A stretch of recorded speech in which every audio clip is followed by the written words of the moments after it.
A palavra era Deus, desde o princípio à disposição de Deus. Tudo foi criado por meio dele.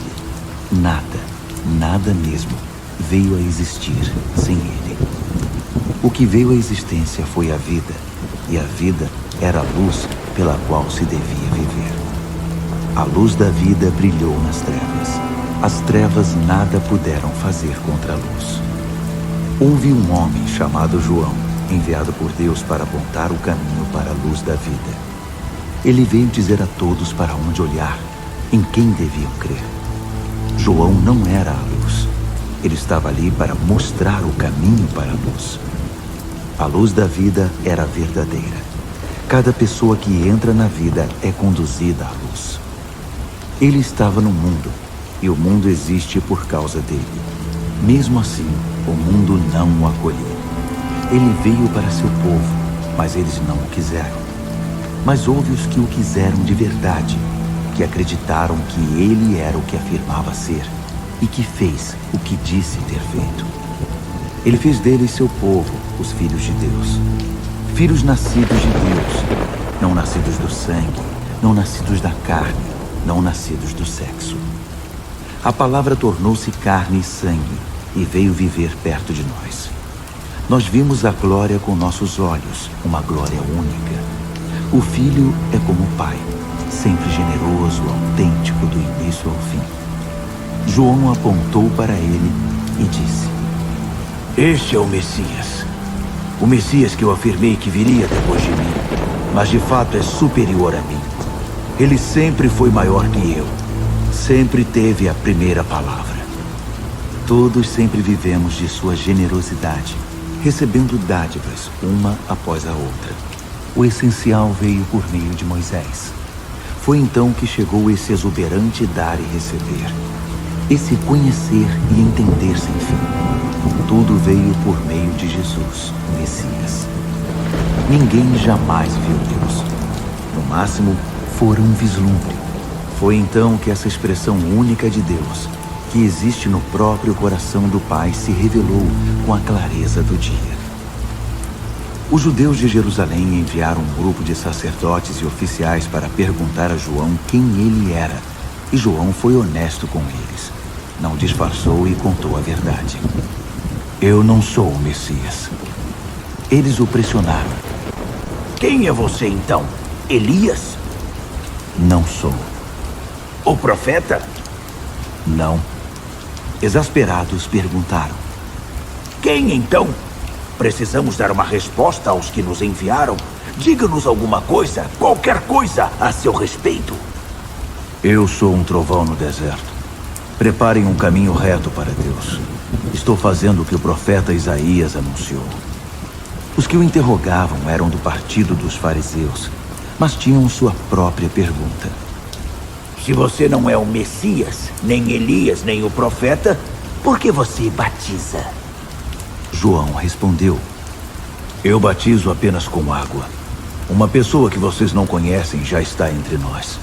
Ele vem depois de mim, mas é muito mais importante. Na verdade, não sou digno nem de carregar a sua mala."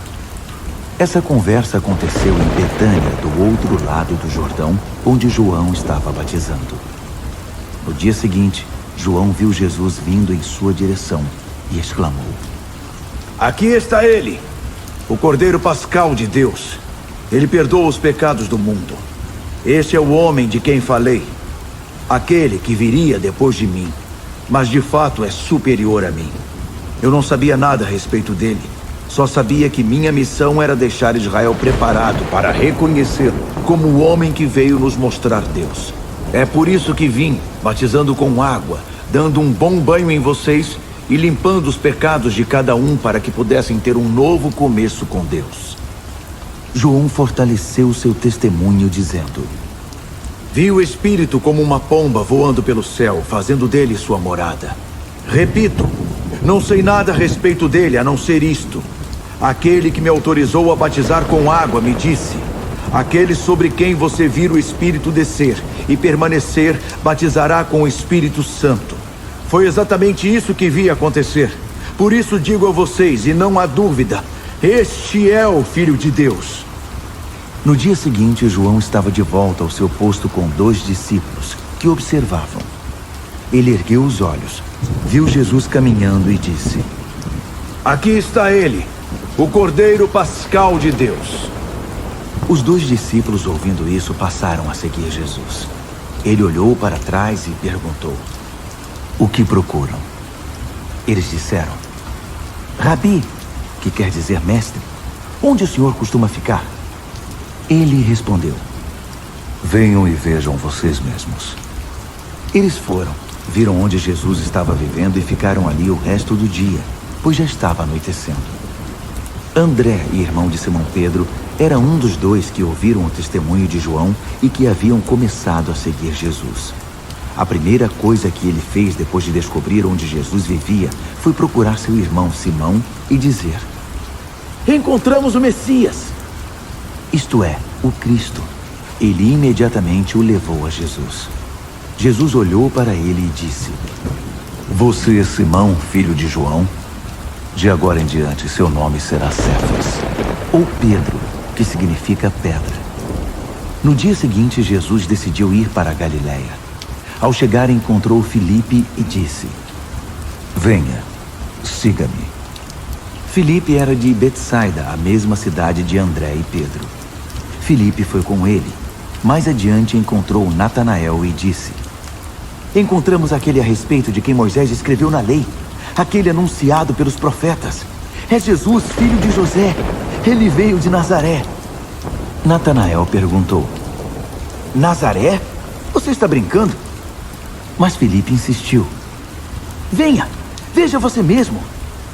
Quando Jesus viu Natanael se aproximar, disse: Aí está um autêntico israelita, em quem não há falsidade. Natanael estranhou: De onde tirou essa ideia? Você não me conhece? Jesus respondeu: Um dia, bem antes de Filipe ir chamá-lo, vi você debaixo da figueira. Natanael exclamou: Rabi, o Senhor é o Filho de Deus, o Rei de Israel. Jesus disse: Você acreditou porque eu disse que o vi debaixo da figueira? Você ainda não viu nada. Antes que esta história acabe, você verá os céus abertos e os anjos de Deus descendo e subindo sobre o Filho do Homem. João, capítulo 2. Passados 3 dias, houve uma festa de casamento na cidade de Caná, na Galiléia. A mãe de Jesus estava lá. Jesus e seus discípulos também foram convidados. Quando o vinho estava quase no fim, a mãe de Jesus comentou com ele: O vinho está acabando. Jesus respondeu: Isso é da nossa conta, mãe. Minha hora não chegou ainda. Não me apresse. Mesmo assim, ela orientou os empregados: Façam exatamente o que ele disser. Havia ali 6 grandes potes de pedra usados pelos judeus para as lavagens rituais. A capacidade de cada pote era de 80 a 120 litros. Jesus ordenou aos empregados: Encham os potes de água. E eles os encheram até a borda.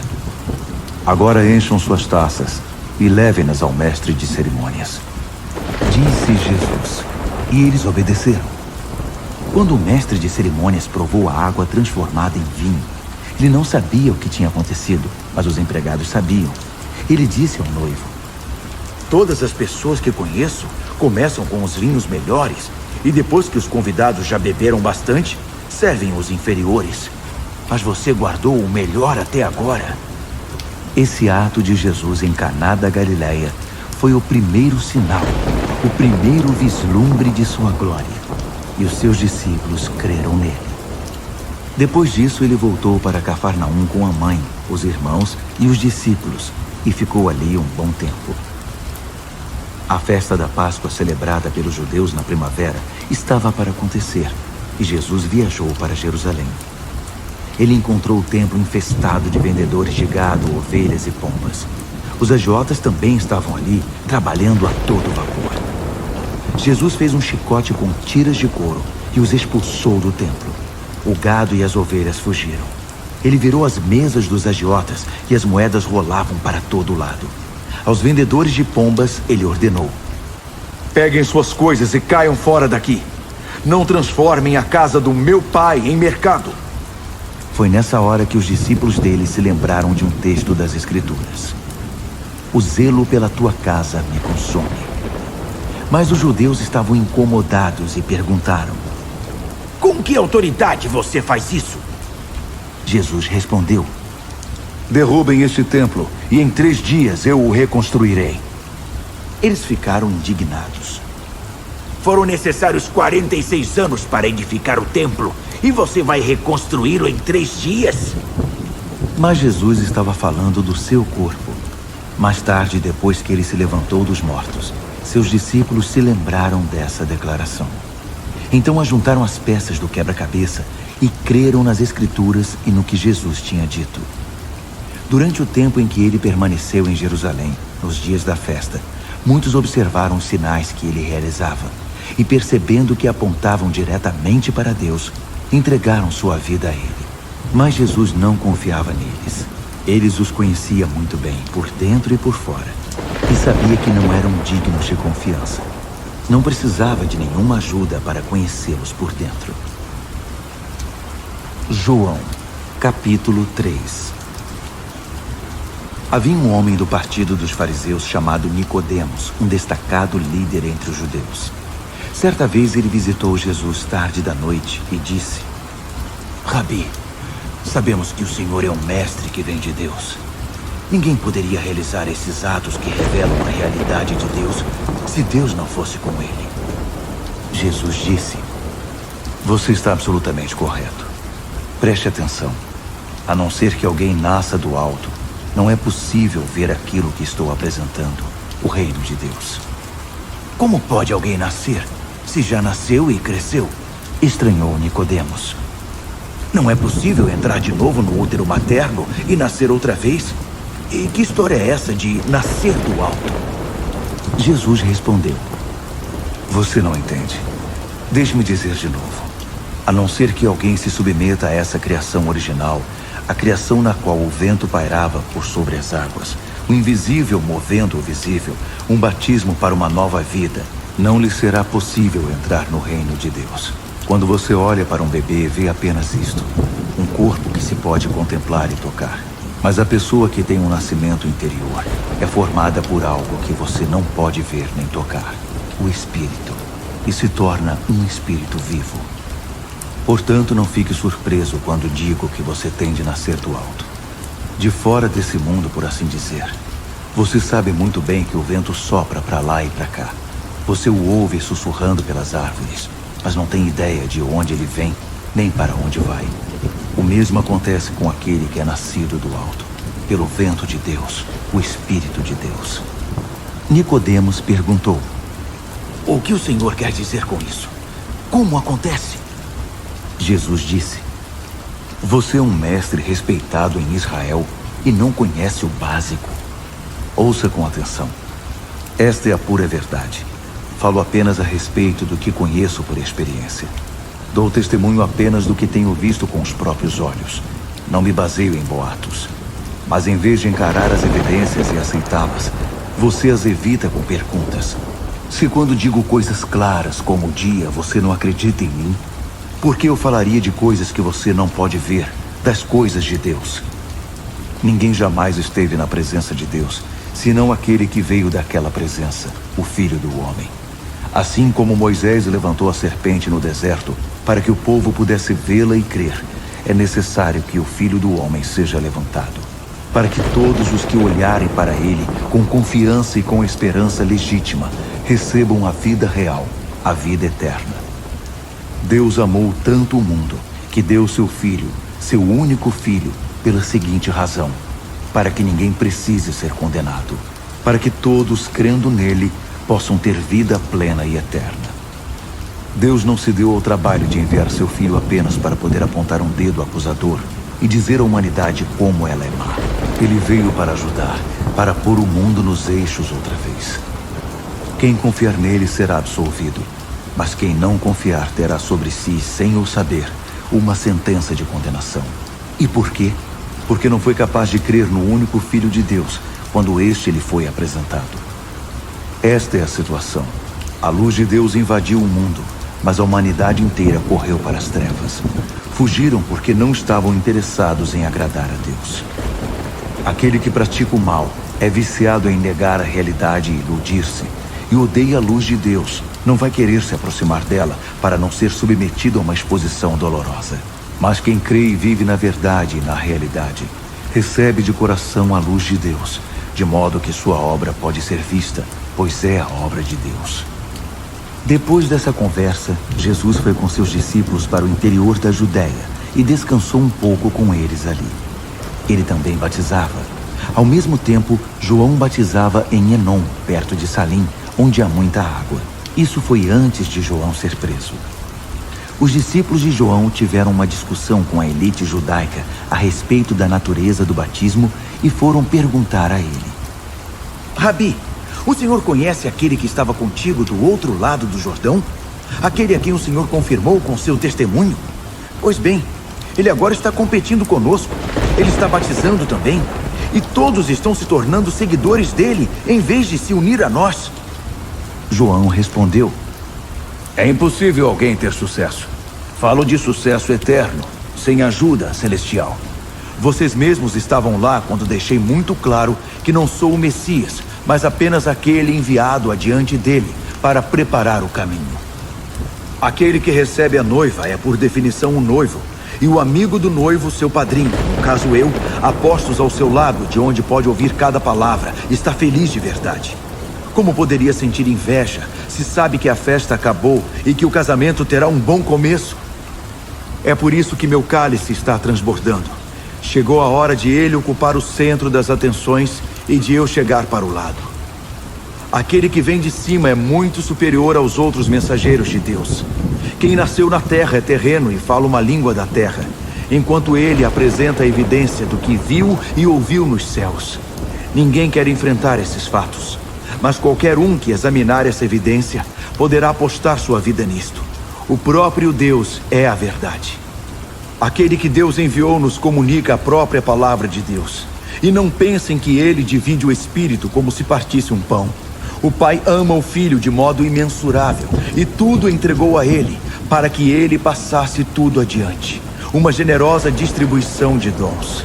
É por isso que quem aceita o Filho e confia nele tem tudo. Vida plena e eterna. Também preciso dizer que quem rejeita o Filho e não confia nele, vive na escuridão e não vê a vida. Tudo o que experimenta de Deus são trevas e ira tenebrosa no final. João, capítulo 4. Jesus percebeu que os fariseus se deram conta dos batismos que ele e João realizavam, se bem que não era Jesus quem de fato batizava, mas seus discípulos.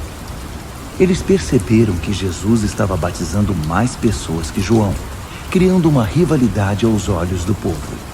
Jesus então deixou a Judéia e voltou para a Galiléia. Para chegar lá, tinha de passar por Samaria. Ele caminhou até Sicar, uma aldeia samaritana que divisava com as terras que Jacó tinha dado ao seu filho José. O poço de Jacó ainda estava lá. Jesus, cansado da viagem, assentou-se perto do poço. Era cerca de meio-dia. Uma mulher, uma samaritana, veio buscar água. Foi então que Jesus lhe pediu: poderia me dar um pouco de água? Os seus discípulos tinham ido à cidade comprar comida para o almoço. A samaritana, surpresa, perguntou: como pode um judeu pedir alguma coisa a mim, uma samaritana? Na época, os judeus se recusavam a falar com os samaritanos. Mas Jesus respondeu: se você conhecesse a generosidade de Deus e soubesse quem sou eu, pediria água a mim, e eu lhe daria água pura, água da vida. A mulher disse: o Senhor não tem um balde para tirar água, e o poço é fundo. Então, de onde vai tirar essa água viva? Por acaso o Senhor tem mais recursos que nosso antepassado Jacó, que cavou este poço e bebeu dele, e também seus filhos e seus rebanhos, e o deixou para nós? Jesus disse: quem beber desta água vai ficar com sede outra vez. Quem beber da água que eu der nunca mais terá sede. Nunca. A água que ofereço é como um poço artesiano interior, jorrando vida para sempre. Então a mulher lhe pediu: Senhor, dê-me dessa água, de modo que eu nunca mais tenha sede, nem tenha de voltar a este poço. Ele disse: Vá chamar seu marido e volte aqui.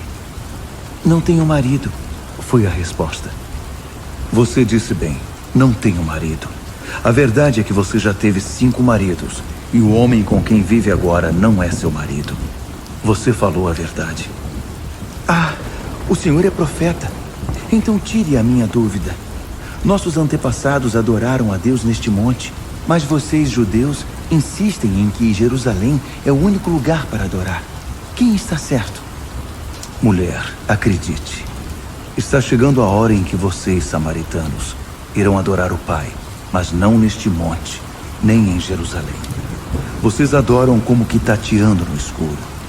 Nós, judeus, adoramos na clara luz do dia. O caminho de Deus para a salvação veio por meio dos judeus. Mas chegará o momento, na verdade já chegou, em que não importará como vocês são chamados ou onde irão adorar. O que conta para Deus é quem você é e como vive. Seu culto deve envolver o seu espírito na busca da verdade. Este é o tipo de gente que o Pai está procurando. Aquele que é simples e honesto na presença dele em seu culto. Deus é espírito, e quem o adora deve fazê-lo de maneira genuína. Algo que venha do espírito, do mais íntimo do ser. A mulher disse: Não entendo bem sobre isso. O que sei é que o Messias está vindo. Quando ele chegar, vai nos esclarecer tudo. Eu sou o Messias, declarou Jesus. Você não precisa esperar nem procurar mais. Naquele momento, os discípulos chegaram e ficaram escandalizados. Não podiam acreditar que o mestre estivesse conversando com uma mulher daquele povo. Ninguém disse nada, mas a fisionomia deles dizia tudo. A mulher aproveitou a oportunidade para se retirar. Um pouco confusa, deixou o jarro de água para trás. De volta à cidade, anunciou ao povo: Venham ver um homem que sabe tudo a meu respeito, que me conhece como ninguém. Será que ele não é o Messias? Eles foram verificar. Enquanto isso, os discípulos insistiam com Jesus. Rabi, come. Não vais comer? Mas ele respondeu: Tem uma comida que vocês nunca provaram. Os discípulos não entenderam e disseram: Quem te trouxe comida? Jesus explicou: A comida que me mantém ativo é fazer a vontade daquele que me enviou, concluir a obra que ele começou. Quando olham ao redor, vocês não dizem que em 4 meses será o tempo da colheita? Muito bem, agora digo eu: abram os olhos e vejam o que está diante de vocês. Os campos samaritanos estão maduros. É tempo da colheita. O ceifeiro não espera. Vai logo pegar o que é seu, ajuntando os grãos maduros para a vida eterna. Agora o semeador e o ceifeiro estão juntos. O clima é de triunfo. E sobressai a verdade contida no ditado: um semeia, o outro colhe. Eu os enviei para colher num campo em que nunca trabalharam. Sem mover um dedo, vocês trabalharam num campo cultivado por outros desde muito tempo e com muito sacrifício. Muitos dos samaritanos daquela cidade passaram a seus seguidores por causa do testemunho da mulher. Ele sabe tudo a meu respeito. Me conhece como ninguém. Eles imploraram a Jesus que permanecesse com eles, e ele ficou 2 dias ali. Muitos outros confiaram a vida a ele depois de ouvi-lo. Eles disseram à mulher: Nós cremos não mais por causa do que você disse, mas pelo que ouvimos. Agora temos certeza.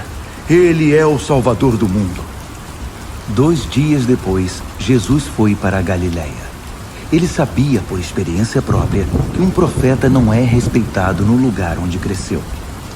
Quando chegou a Galileia, o povo dali o recebeu, mas apenas por terem ficado impressionados com o que ele havia feito em Jerusalém durante a Páscoa, não por saber quem ele era ou o que estava para fazer. Jesus estava de volta a Caná da Galileia, lugar onde havia transformado a água em vinho. Enquanto isso, em Cafarnaum, o filho de um oficial da corte do rei estava doente.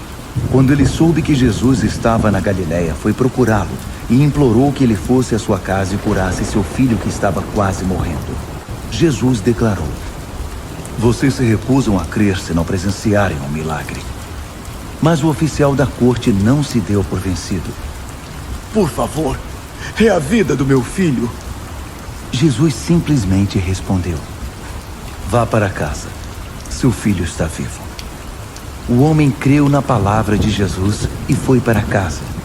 No caminho, seus empregados o encontraram e deram a notícia. Seu filho está vivo!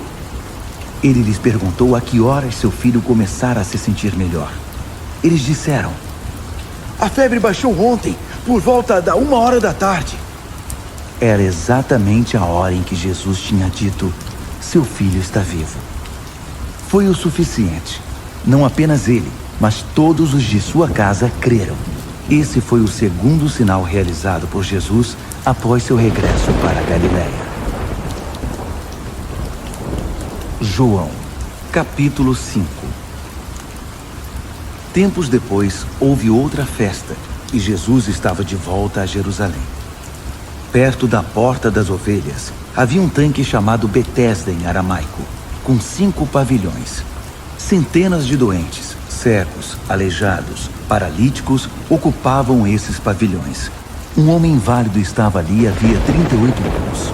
Quando o viu estendido ao lado do tanque, sabendo por quanto tempo ele estava ali, Jesus lhe disse: você quer ficar bom?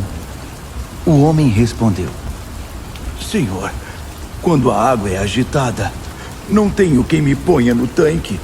Tento chegar, mas sempre alguém chega antes. Jesus disse: levante-se, pegue sua maca e comece a andar.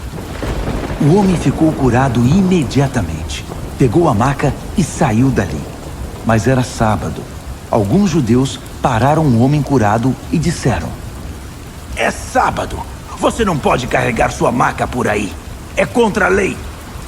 Ele respondeu: o homem que me curou me mandou fazer isso.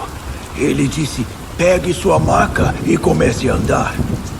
Eles perguntaram: quem deu essa ordem? Mas o homem não sabia, e Jesus havia sumido por entre a multidão. Mais tarde, Jesus encontrou o homem no templo e comentou: você está com ótima aparência. Está muito bem. Mas não volte para a velha vida de pecado, ou algo pior poderá acontecer. O homem então foi contar aos judeus que a pessoa que o havia curado era Jesus. Por isso os judeus passaram a perseguir Jesus por ele ter curado no sábado. Jesus defendeu-se: meu pai trabalha o tempo todo, mesmo no sábado, e eu também. A resposta irritou os judeus, que agora queriam não apenas denunciá-lo, queriam matá-lo. Ele não estava apenas quebrando o sábado, mas estava dizendo que Deus era seu pai, pondo-se no nível do próprio Deus. Jesus finalmente se explicou: digo a verdade para vocês. O filho não pode fazer algo de forma independente, mas apenas o que vê o pai fazer. O que o pai faz, o filho faz. O pai ama o filho e o inclui em todos os seus planos. Mas vocês ainda não viram nem a metade, pois assim como o pai levanta os mortos e cria a vida, assim também o filho faz. O filho dá vida a quem quiser. Nem ele nem o pai rejeitam ninguém. O pai concedeu ao filho toda a autoridade para julgar, de modo que o filho seja honrado igualmente com o pai. Quem desonra o filho desonra o pai, pois foi decisão do pai pôr o filho no lugar da mais alta honra. Ouçam com atenção que é importante. Quem crê no que eu digo e entra em sintonia com o Pai, que também me pôs nessa posição, recebe agora a vida plena e eterna. Não está mais condenado a ser um estranho.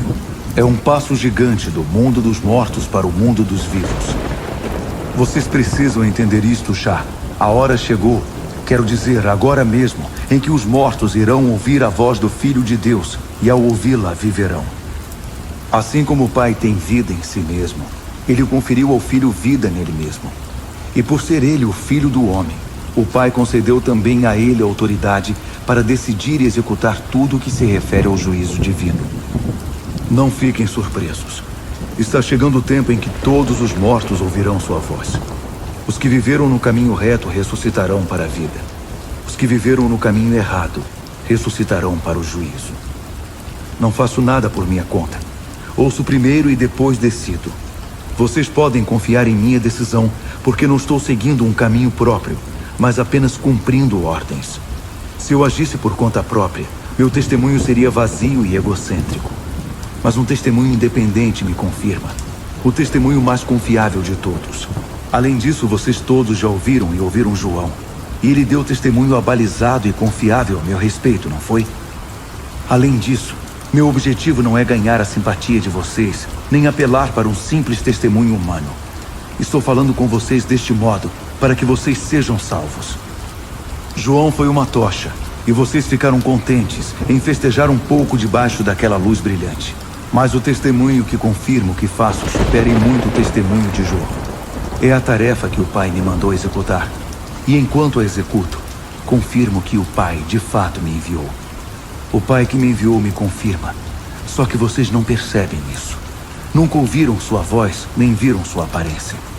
Nada da sua mensagem restou na memória de vocês, porque não levaram a mensagem a sério.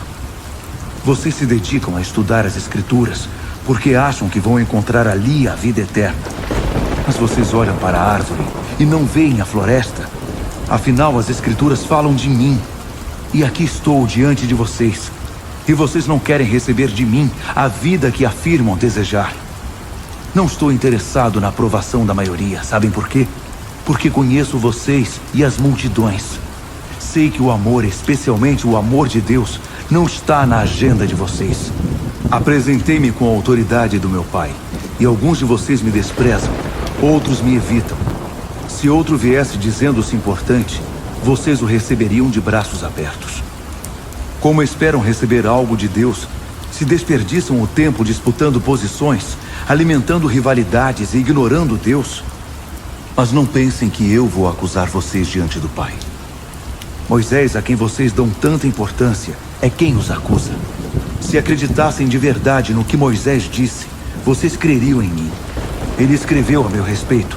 Se vocês não levam a sério o que ele escreveu, como posso esperar que deem atenção ao que eu falo? João, capítulo 6. Depois disso, Jesus navegou pelo mar da Galileia, também chamado de Tiberíades.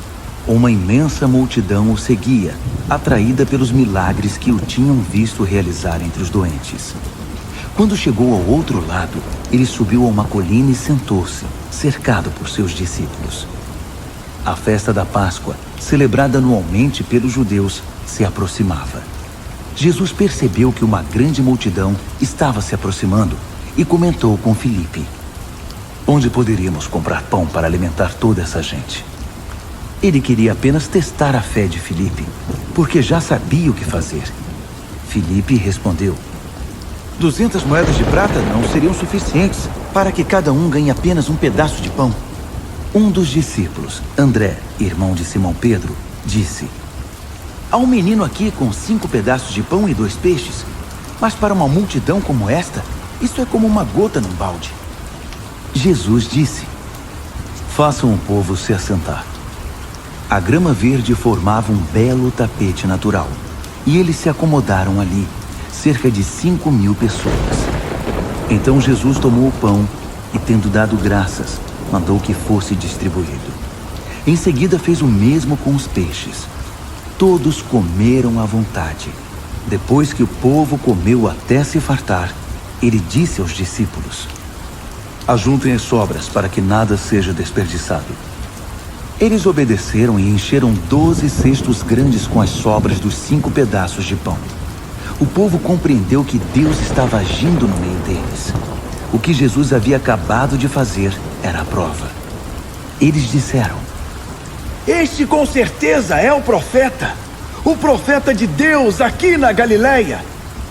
Jesus percebeu que no entusiasmo deles já cogitavam a ideia de fazê-lo rei. Por isso afastou-se dali e voltou para a montanha para ficar sozinho. Ao entardecer, os discípulos voltaram para o mar, entraram no barco e navegaram em direção a Cafarnaum. Já estava escuro e Jesus ainda não havia voltado. Um vento forte soprou e o mar ficou agitado. Eles estavam uns 5 quilômetros mar adentro quando viram Jesus caminhando sobre a água, bem perto do barco. Ficaram apavorados, mas Jesus os tranquilizou. Sou eu. Está tudo bem. Não fiquem com medo. Então eles o receberam no barco e pouco depois chegaram à terra, no lugar exato a que pretendiam chegar. No dia seguinte, a multidão que havia ficado para trás percebeu que havia só um barco e que Jesus não tinha voltado com os discípulos. Eles tinham visto o barco sair sem Jesus, mas havia barcos de Tiberíades por perto na hora em que eles comiam um pão abençoado pelo Senhor. Assim, quando perceberam que não havia voltado, entraram nos barcos de Tiberíades e foram para Cafarnaum à procura dele. Quando o encontraram no outro lado do mar, disseram: Rabi, quando o Senhor chegou aqui? Jesus respondeu: Vocês vêm à minha procura não porque viram Deus no que eu fiz, mas porque enchi a barriga de vocês e de graça. Não gastem energia lutando por comida perecível como aquela. Trabalhem pela comida que permanece, comida que sustenta a vida eterna, comida que o Filho do Homem providencia. Ele e o que ele faz são permanentes, porque tem a garantia de Deus, o Pai. Eles disseram: Muito bem. O que temos de fazer então para realizar as obras de Deus? Jesus respondeu: Confiem naquele que Deus enviou. Se passarem a segui-lo, ele os envolverá na obra de Deus. Eles pediram: Dá-nos um sinal que diga quem és, uma pista sobre o que está acontecendo. Então seremos teus seguidores. Mostra-nos o que podes fazer. Moisés alimentou nossos antepassados com pão no deserto, e as escrituras dizem, ele deu a eles pão do céu para comer. Jesus respondeu: O real significado dessa passagem não é que Moisés deu pão do céu ao povo, mas que meu Pai está agora oferecendo a vocês pão do céu, o pão verdadeiro. O pão de Deus desceu do céu para dar vida ao mundo. Eles pediram: Então, queremos esse pão agora e sempre. Jesus disse: Eu sou o pão da vida. Quem vem a mim não terá mais nem sede nem fome. Digo isso com toda clareza, porque vocês, ainda que me tenham visto em ação, não acreditam em mim. Aquele que o Pai me dá, virá correndo para mim. E uma vez que essa pessoa esteja comigo, eu a guardarei. Não permitirei que ela se vá. Desci do céu não para seguir meus caprichos, mas para cumprir a vontade daquele que me enviou. Posso resumir assim essa vontade. Toda a tarefa de que o Pai me incumbiu será concluída, sem a omissão de um único detalhe, para que no fim dos tempos tudo esteja como deve ser. É isto que o meu Pai quer. Que quem vir o Filho, acreditar nele e no que ele faz, e tornar-se seu seguidor, entre na vida verdadeira, a vida eterna. Minha tarefa é mantê-los vivos e intactos até o fim dos tempos. Pelo fato dele ter dito, sou o pão que desceu do céu, os judeus começaram a discutir com ele. Este não é o filho de José? Não conhecemos seu pai? Não conhecemos sua mãe? Como pode ele agora dizer, desci do céu, e esperar que alguém acredite nele? Jesus disse: Não briguem por minha causa. Vocês não estão no comando, mas sim o Pai que me enviou. Ele traz a mim as pessoas. É o único modo de vir a mim. Só assim realizo o meu trabalho, reunindo as pessoas e preparando-as para o fim. Foi o que os profetas quiseram dizer quando escreveram: eles todos serão pessoalmente ensinados por Deus. Quem quer que tenha passado algum tempo ouvindo o Pai, ouvindo de verdade e aprendendo, vem a mim para ser ensinado pessoalmente, para ver com os próprios olhos e ouvir de mim com seus ouvidos, pois tudo recebi diretamente do Pai. Ninguém viu o Pai, a não ser aquele que convivia com ele. E vocês agora podem ver a mim. Digo isso agora da maneira mais sóbria e solene.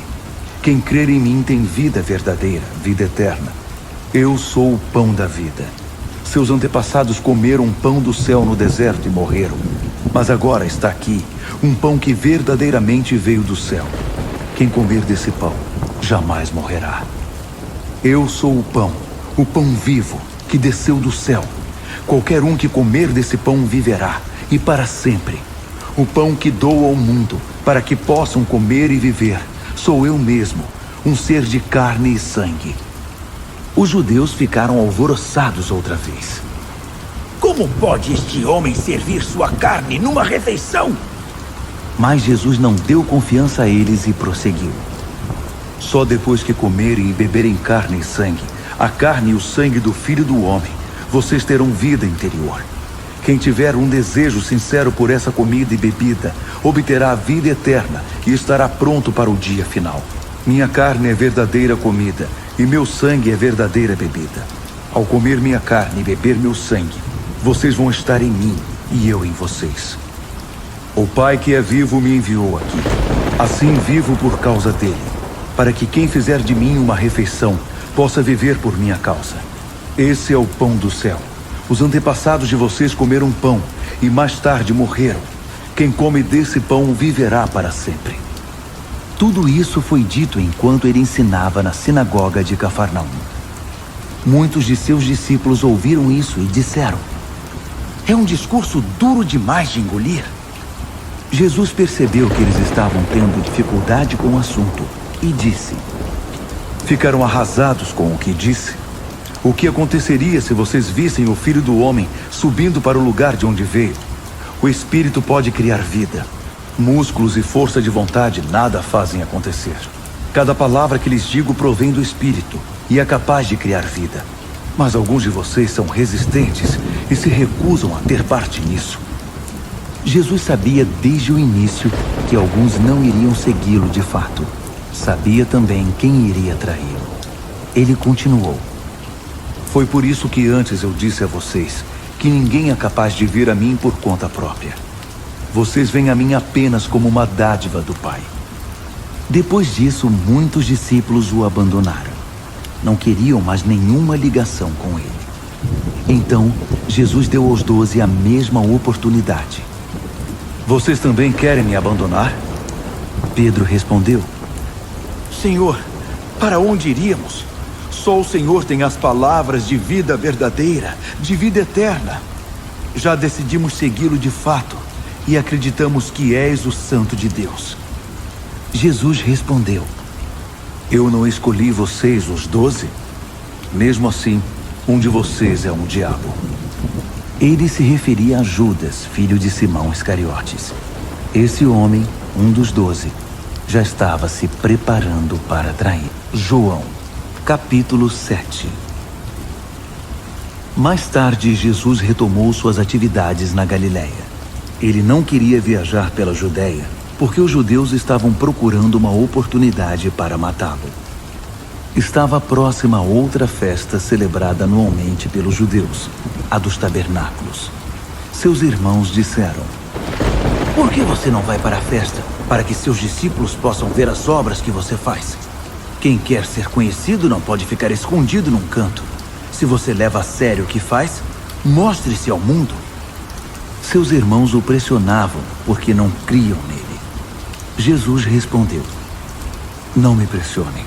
Minha hora não chegou. É a hora de vocês. Aliás, sempre é a hora de vocês, porque não tem nada a perder. O mundo não tem nada contra vocês, mas sim contra mim. Está contra mim porque denuncio a maldade que escondem. Quanto a vocês, vão em frente, vão para a festa. Não esperem por mim. Ainda não estou pronto. Meu tempo não chegou. Ele disse isso e ficou na Galileia. Só que mais tarde, depois de a família ter ido para a festa, ele também foi. Mas se manteve incógnito, evitando ao máximo chamar atenção para si. Os judeus já estavam procurando por ele, perguntando a todos: onde está aquele homem? Havia muita controvérsia a respeito dele. Seu nome circulava na boca do povo. Alguns diziam: ele é um homem bom. Outros contestavam: nada disso, ele engana o povo. Entretanto, as conversas eram discretas, porque o povo tinha medo dos líderes judeus.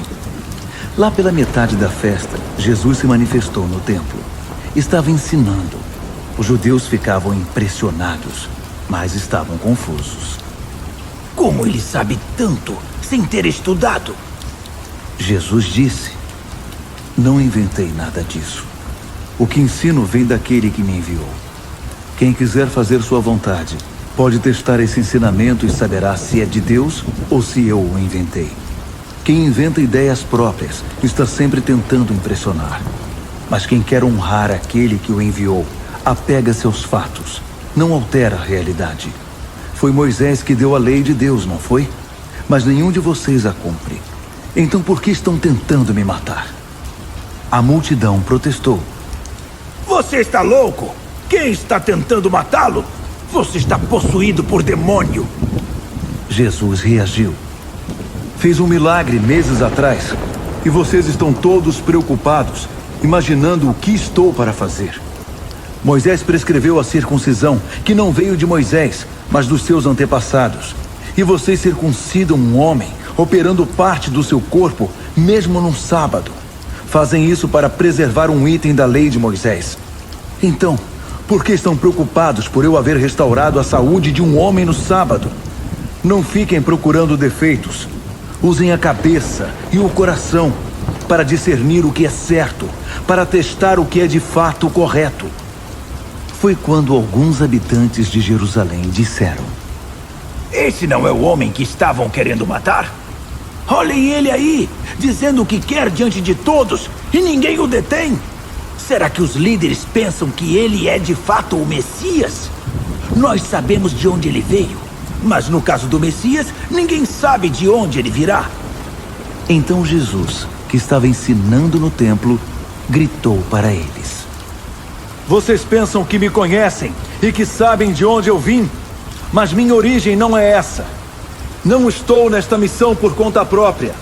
Minha verdadeira origem está naquele que me enviou, e vocês não o conhecem. Venho da parte dele. É por isso que o conheço. Ele me enviou aqui.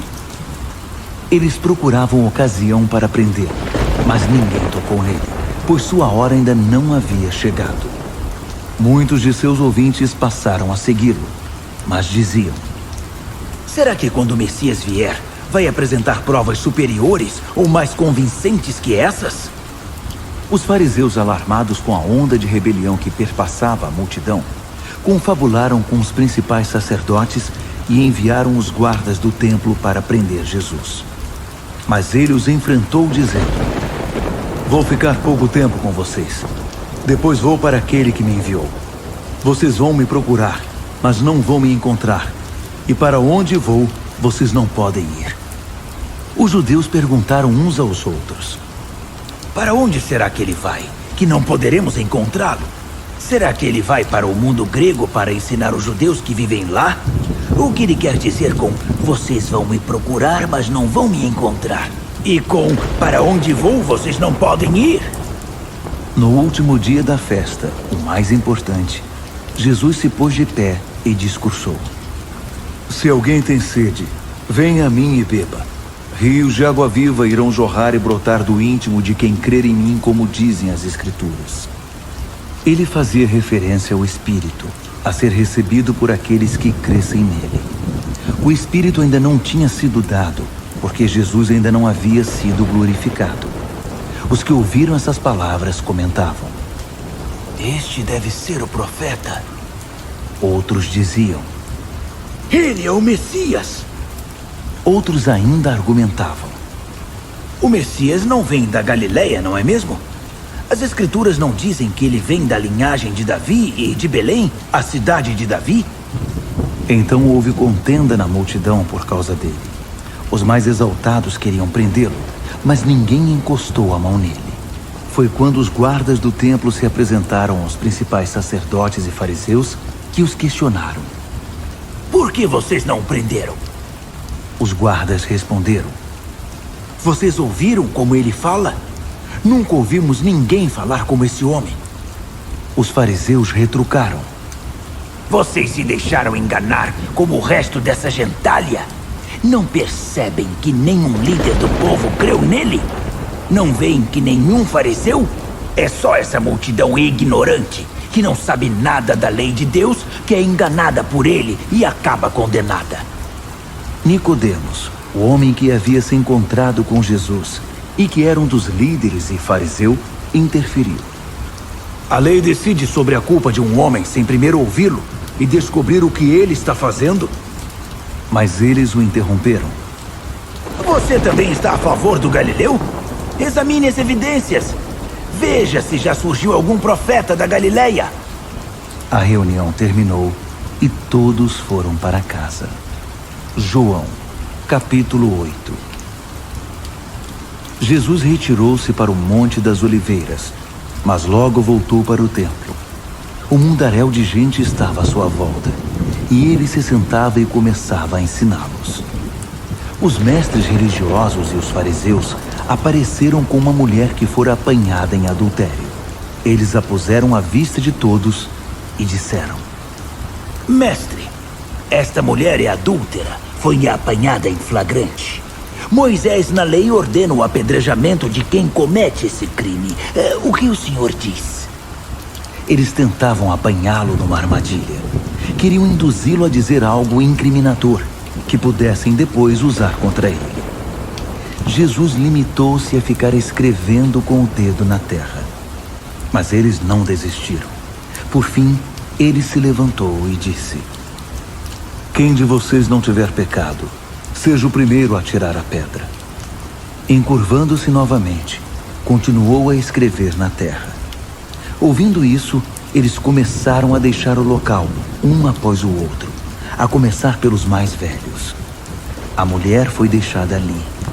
Jesus levantou-se e perguntou: Mulher, onde eles estão? Ninguém condenou você?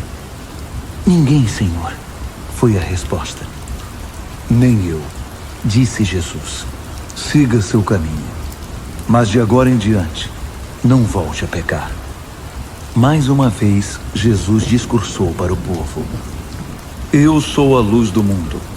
Quem me segue não ficará tateando no escuro. A minha luz é para a vida toda. Os fariseus fizeram objeção. Tudo o que temos é a sua palavra. Precisamos de algo mais concreto. Jesus replicou: Vocês estão certos quando dizem que têm apenas minha palavra. Mas estejam certos de que ela é verdadeira. Sei de onde vim e para onde vou. Vocês não sabem de onde sou nem para onde serei levado.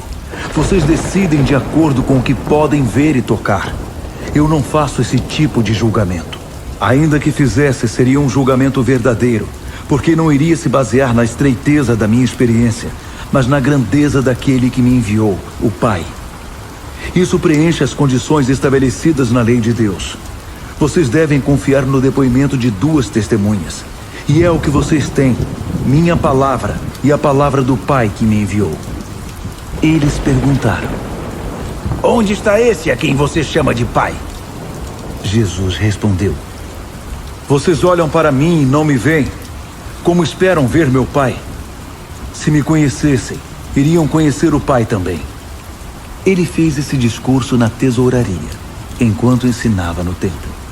Ninguém o prendeu, porque sua hora ainda não havia chegado. Ele continuou: Estou partindo, e vocês vão me procurar, mas estão perdendo Deus ao fazer isso, entrando num beco sem saída. Vocês não poderão ir comigo. Os judeus se perguntavam: Será que ele vai se matar? Foi isso que ele quis dizer quando falou: Vocês não podem vir comigo? Jesus explicou: Vocês estão presos ao que é mundano. Eu estou em contato com algo que está além dos seus horizontes. Vocês vivem de acordo com o que veem e tocam. Eu tenho outros parâmetros. Já disse que vocês perderam Deus agindo assim. Estão num beco sem saída. Se vocês não crerem que sou quem digo que sou, estão encurralados pelos seus pecados. Repito, vocês estão perdendo Deus. Eles perguntaram: Então quem é você? Jesus respondeu: O que tenho dito desde o princípio. Tenho coisas a dizer que os deixarão preocupados, julgamentos que irão afetá-los. Mas se vocês não aceitam a veracidade daquele que ordenou minhas palavras e atos, nada disso importa. Portanto, vocês estão questionando não a mim, mas aquele que me enviou. Eles ainda não haviam entendido que ele se referia ao Pai. Então, Jesus tentou de novo: Quando vocês levantarem o Filho do Homem, então vão saber quem eu sou. Que não estou inventando nada, mas falando apenas aquilo que o Pai me comunicou. Aquele que me enviou permanece comigo. Ele não me abandona. Ele vê a alegria que tenho em agradar-lhe. Depois que ele se expressou dessa forma, muitos decidiram acreditar. Então Jesus dirigiu a palavra aos judeus que diziam crer nele. Se vocês permanecem comigo, vivendo o que eu ensino, sem dúvida são meus discípulos. Então irão experimentar a verdade, e a verdade vai libertá-los. Surpresos, retrucaram. Mas somos descendentes de Abraão? Nunca fomos escravos de ninguém? Como você pode dizer, a verdade vai libertá-los? Jesus respondeu: Declaro solenemente a vocês que quem escolheu uma vida de pecado caiu numa armadilha, num beco sem saída. Assim é de fato um escravo. Um escravo é um hóspede temporário que não pode ir nem vir quando quer. Já o filho tem uma posição estabelecida e o controle da casa. Portanto, se o filho os libertar, vocês serão livres. Sei que são descendentes de Abraão, mas também sei que vocês estão tentando me matar, porque minha mensagem ainda não entrou na cabeça dura de vocês. Estou falando de coisas que vi enquanto estava na companhia do Pai, e vocês teimam em fazer o que ouviram do pai de vocês. Eles ficaram indignados. Nosso pai é Abraão!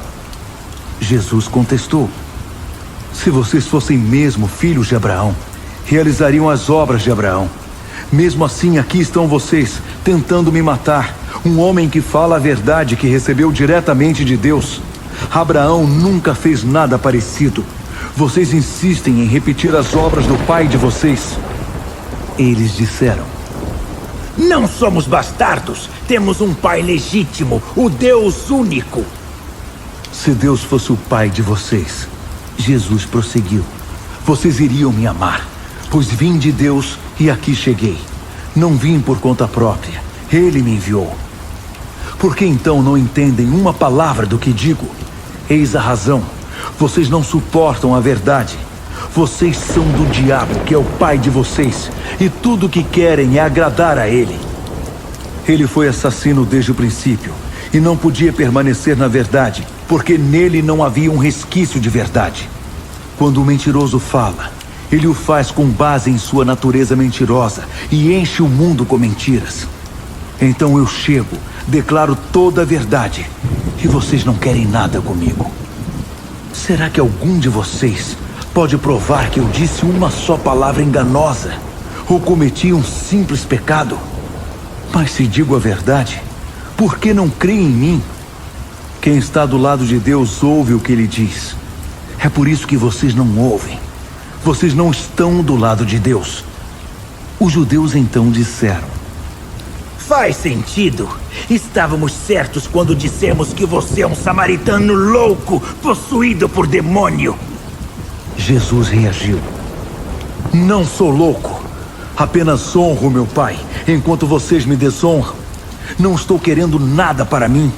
Deus planeja algo glorioso e grandioso aqui, e está a ponto de realizar esse plano. Falo com absoluta confiança. Se vocês praticarem o que digo, não terão de encarar a morte. Nesse ponto, os judeus o interromperam. Agora temos certeza de que você é louco. Porque Abraão morreu, os profetas morreram, e você aparece dizendo: se vocês praticarem o que eu disser, não terão de encarar a morte. Você por acaso é maior que nosso pai Abraão, que morreu? E quanto aos profetas que morreram, quem você pensa que é? Jesus disse: se eu apontasse os holofotes para mim mesmo, nada conseguiria. Mas meu pai, o mesmo que vocês dizem ser o pai de vocês, a que me pôs neste tempo em lugar de glória, vocês não reconheceram sua ação, mas eu sim. Se eu por falsa modéstia dissesse que não sabia o que está acontecendo, seria tão mentiroso quanto qualquer um de vocês. Mas eu sei, e estou fazendo o que ele diz. Abraão, o pai de vocês, com fé jubilosa olhou para o futuro e viu meu dia chegando. Ele viu e se alegrou. Os judeus estranharam. Você não tem nem 50 anos e Abraão viu você? Acreditem em mim, disse Jesus. Eu sou o que sou muito antes que Abraão fosse alguma coisa. Era provocação demais para eles. Por isso, pegaram pedras para apedrejá-lo. Mas Jesus se afastou dali, retirando-se do templo. João, capítulo 9. Caminhando pela rua, Jesus viu um homem cego de nascença. Seus discípulos perguntaram: Rabi, quem pecou? Este homem ou seus pais, para que ele nascesse cego? Jesus disse: Vocês estão fazendo a pergunta errada, procurando a quem culpar. Não há nenhuma relação de causa e efeito. Em vez disso, olhem para o que Deus pode fazer. Precisamos trabalhar com energia por aquele que me enviou, enquanto o sol está brilhando. Quando a noite chega, o expediente acaba. Mas enquanto eu estou no mundo, há bastante luz. Eu sou a luz do mundo. Dito isso, ele cuspiu no chão, fez uma mistura de barro com a saliva, esfregou a mistura nos olhos do cego e disse: Vá, lave-se no tanque de Siloé. Siloé significa enviado. O homem foi, lavou-se e passou a enxergar. Momentos depois, a cidade estava em alvoroço. Os parentes do homem e aqueles que ano após ano o conheciam como mendigo cego perguntavam: Esse não é o homem que conhecemos, que se sentava aqui e mendigava? Outros diziam: É ele mesmo! Mas alguns duvidavam. Não pode ser o mesmo homem de jeito nenhum. É só alguém parecido com ele. Mas o homem confirmou: Sou eu mesmo. Eles o interrogaram: Como você conseguiu enxergar? Um homem chamado Jesus fez uma mistura, esfregou-a nos meus olhos e disse: Vá a Siloé e lave-se ali. Eu fiz o que ele disse, lavei-me e comecei a enxergar. Então, onde ele está? Eu não sei. Eles levaram o homem aos fariseus, porque o dia em que Jesus fez a mistura e curou a cegueira dele era sábado. Os fariseus o interrogaram de novo, para saber como ele havia conseguido enxergar. Ele respondeu: Ele pôs uma mistura em meus olhos, eu me lavei e agora vejo. Alguns dos fariseus resmungaram: Obviamente esse homem não pode ser de Deus. Ele não guarda o sábado. Outros argumentaram: Como um homem mau pode realizar milagres, atos que revelam o próprio Deus? Assim houve divisão entre eles. Eles voltaram a interrogar o cego: Você é o perito aqui. Ele abriu seus olhos. O que você tem a dizer sobre isso? Ele disse: Ele é um profeta. Os judeus se recusavam a acreditar que aquele homem havia sido cego a vida toda. Então chamaram os pais do homem, que agora enxergava muito bem, e perguntaram: Este é o filho de vocês? O que vocês dizem que nasceu cego? Então como ele pode ver agora? Seus pais disseram: Sabemos que ele é nosso filho e sabemos que ele nasceu cego, mas não sabemos como veio a enxergar. Não temos a menor ideia de quem abriu os olhos dele. Por que não perguntam a ele? Já é adulto, pode falar por si. Os pais dele falaram assim porque tinham medo dos líderes judeus que haviam determinado que quem afirmasse que Jesus era o Messias seria expulso da sinagoga. Foi por isso que os pais disseram: perguntem a ele, já é adulto. Eles convocaram o ex-cego segunda vez e disseram: Dê o crédito a Deus. Sabemos que aquele homem é um impostor. Ele replicou: Não sei nada sobre isso, mas de uma coisa eu tenho certeza. Eu era cego e agora vejo. Eles perguntaram: Como ele fez isso a você? Como ele abriu seus olhos? Já contei mais de uma vez e vocês não ouviram. Porque querem ouvir de novo? Querem se tornar discípulos dele? A resposta deixou-os furiosos. Discípulo dele é você. Nós somos discípulos de Moisés. temos certeza de que Deus falou a Moisés, mas não temos ideia de onde saiu esse homem. O homem respondeu: Impressionante. Vocês alegam não saber nada a respeito dele, mas o fato é que ele abriu meus olhos. É fato bem conhecido que Deus não age por meio de pecadores, mas ouve quem vive em reverência e cumpre sua vontade. Ninguém jamais ouviu falar de alguém que tivesse aberto os olhos de um homem que nasceu cego. Se esse homem não viesse de Deus, não seria capaz de fazer nada. Eles disseram: Você não passa de um Zé Ninguém. Como ousa querer nos ensinar? Então correram com ele dali. Jesus soube que eles o haviam expulsado. Procurou por ele e o achou. Então perguntou: Você acredita no Filho do Homem? O homem disse: Senhor, mostre-o para mim, para que eu possa crer nele. Jesus disse: Você está olhando para ele. Não reconhece minha voz? Senhor, eu creio. Exclamou o homem e o adorou. Jesus então disse: Vim ao mundo para pôr tudo às claras, para estabelecer as distinções, de modo que quem nunca viu possa ver, e os que têm a pretensão de ver pareçam cegos. Alguns fariseus casualmente ouviram a conversa e indagaram: Você está nos chamando de cegos? Jesus disse: Se vocês fossem realmente cegos, não teriam culpa. Mas a partir do momento que se declaram capazes de enxergar, se tornam responsáveis por seus erros. João, capítulo 10. Vou tentar ser o mais claro possível. Se alguém pula ou arromba o aprisco das ovelhas, em vez de passar pela porta, não é para fazer boa coisa. É um ladrão de ovelhas. O pastor passa pela porta. O porteiro abre a porta para ele e as ovelhas reconhecem sua voz. Ele chama as ovelhas pelo nome e é o guia delas. Quando estão fora do aprisco, ele as conduz e elas o seguem, porque conhecem sua voz. Elas não seguem a voz de um estranho. Vão se dispersar, porque não estão acostumadas a essa voz. Jesus contou essa história simples, mas eles não tinham ideia do que ele estava falando. Então, tentou de novo. Vou ser explícito então. Eu sou a porta para as ovelhas. Os outros são de má índole, ladrões de ovelhas, todos eles. Mas as ovelhas não os ouvem. Eu sou a porta. Quem passar por mim será bem cuidado. Entrará e sairá e encontrará pastagem. O ladrão vem apenas para roubar, matar e destruir. Eu vim para que eles tenham uma vida verdadeira e eterna. Uma vida melhor e mais rica que qualquer outra com que tenham sonhado. Eu sou o bom pastor. O bom pastor dá mais valor às ovelhas que a si mesmo e se sacrifica se for necessário. O empregado não é um pastor de verdade. As ovelhas nada significam para ele.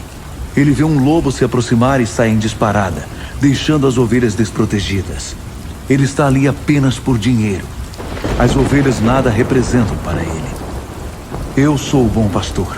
Conheço minhas ovelhas e minhas ovelhas me conhecem. Da mesma forma, o Pai me conhece e eu conheço o Pai. Tenho mais consideração pelas ovelhas que por mim mesmo. Sacrifico-me se for necessário. Vocês também precisam saber que tenho outras ovelhas além das que estão neste aprisco. Preciso trazê-las e ajuntá-las também. Elas também reconhecerão minha voz. Então haverá um único rebanho e um só pastor.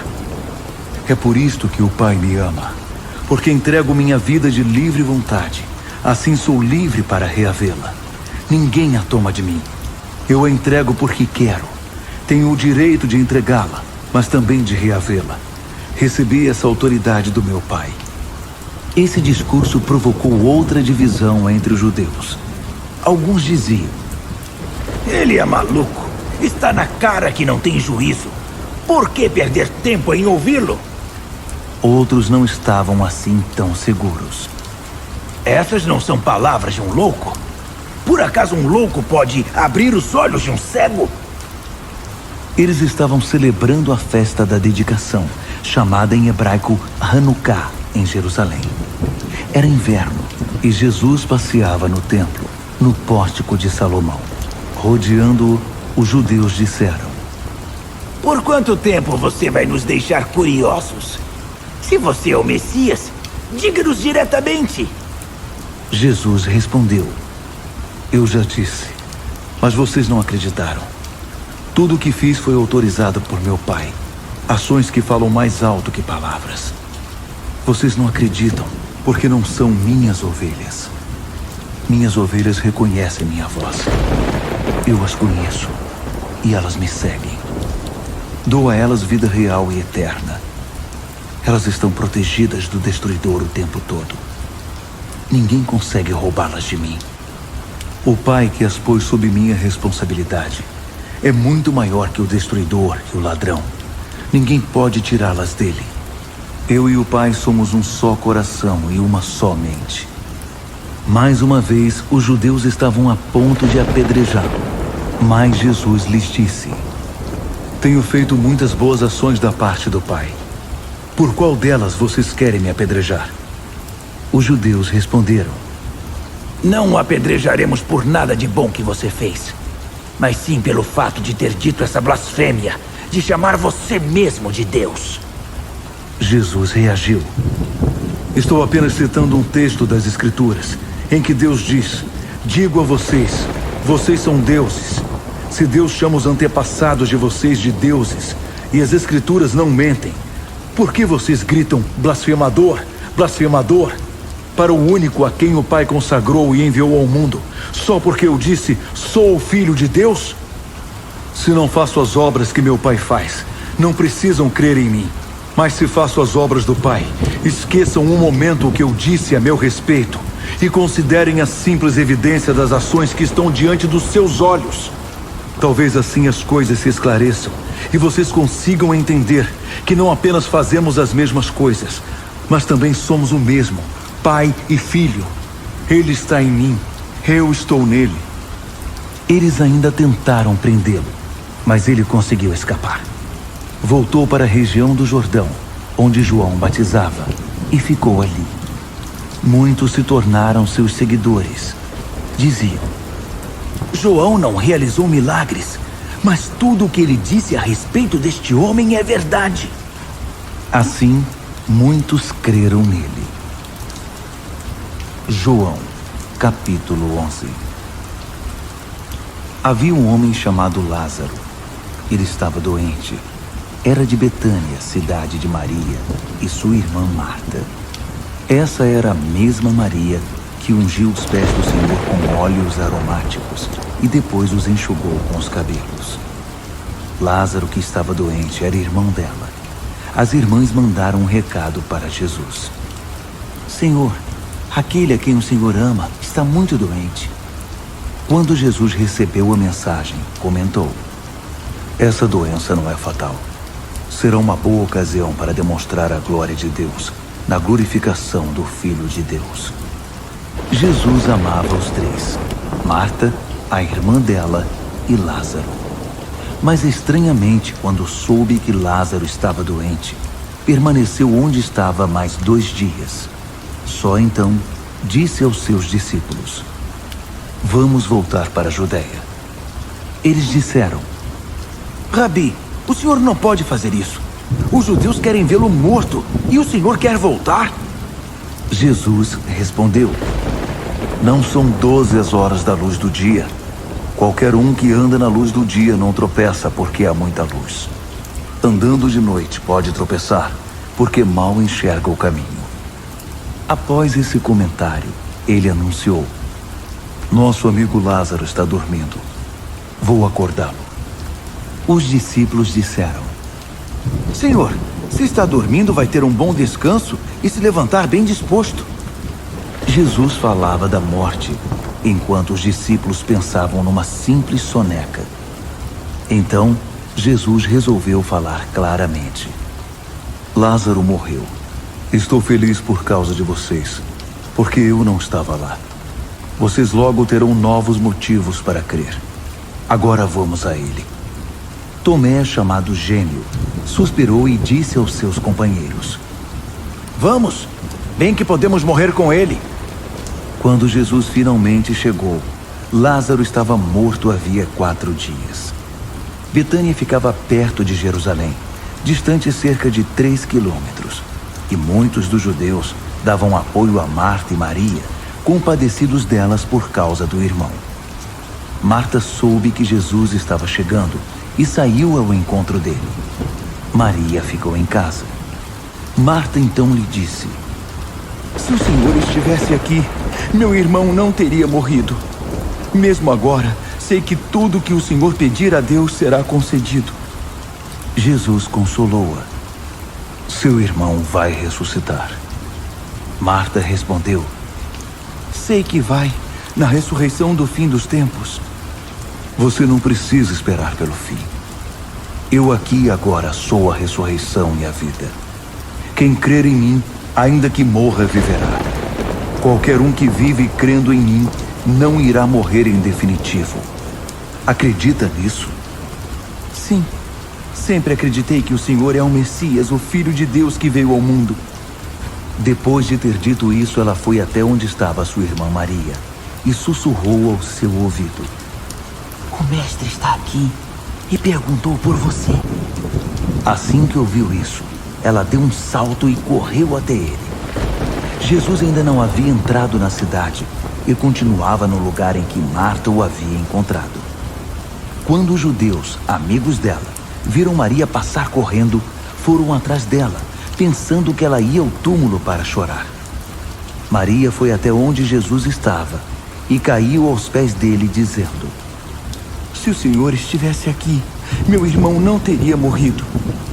Quando Jesus a viu chorando e os judeus chorando com ela, sentiu grande indignação e perguntou: onde vocês o puseram?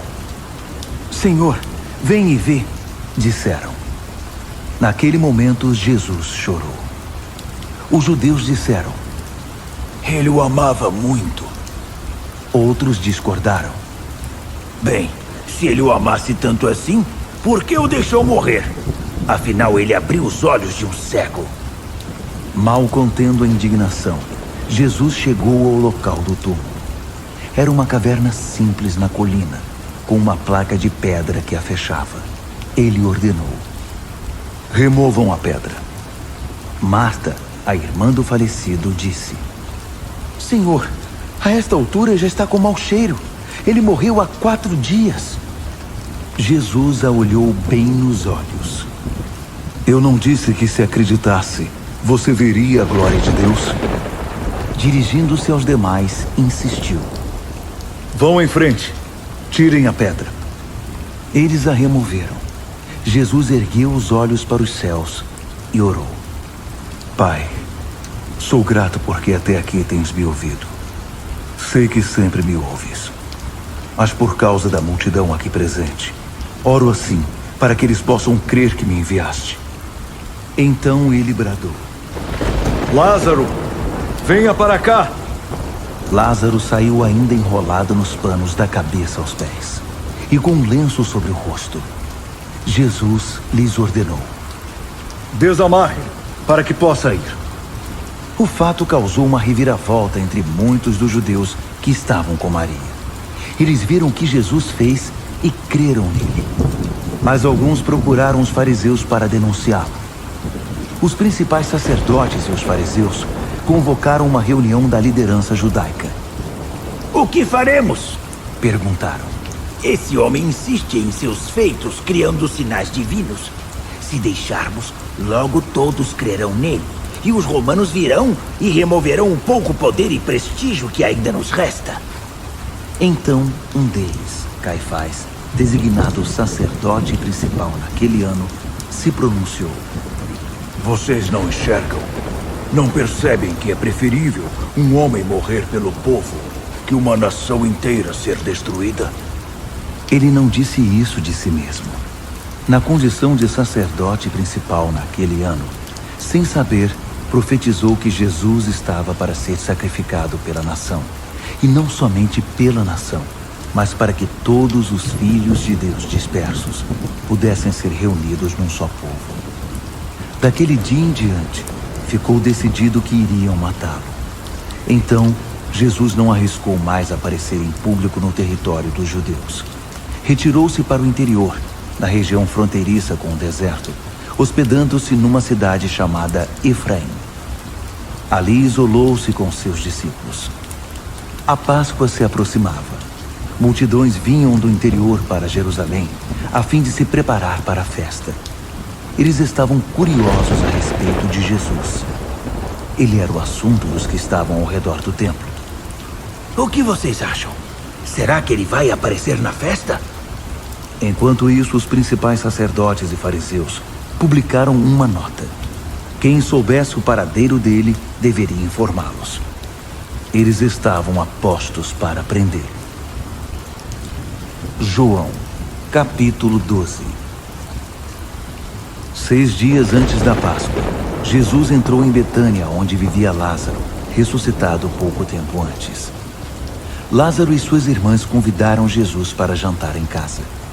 Marta servia. Lázaro era um dos que estavam assentados à mesa com eles. Maria veio com um jarro de óleos aromáticos muito caros. Ungiu e massageou os pés de Jesus, e depois os enxugou com os cabelos. A fragrância dos óleos encheu a casa. Judas Iscariotes, um dos 12, que estava prestes a traí-lo, lamentou. Por que esse óleo não foi vendido e o dinheiro distribuído aos pobres? Seria fácil conseguir 300 moedas de prata por ele. Disse isso não porque se importava com os pobres, mas porque era ladrão. Era o tesoureiro do grupo e costumava se apropriar indevidamente do dinheiro que guardava. Jesus, porém, disse: Deixem-na em paz. Ela está antecipando e honrando o dia do meu sepultamento. Os pobres estão o tempo todo com vocês. Quanto a mim, nem sempre terão. Espalhou-se entre os judeus a notícia de que Jesus estava de volta à cidade. O povo então veio para ver não apenas Jesus, mas também Lázaro, que havia ressuscitado. Então os principais sacerdotes fizeram planos para matar Lázaro também, porque muitos dos judeus estavam crendo em Jesus por causa dele. No dia seguinte, uma multidão imensa que havia chegado para a festa soube que Jesus estava entrando em Jerusalém. Eles tiraram ramos de palmeiras e saíram para encontrá-lo aclamando: Hosana! Bendito é ele que vem em nome de Deus! Sim, o Rei de Israel! Jesus cavalgava um burrinho, como se lê nas Escrituras: Não temas, filha de Sião.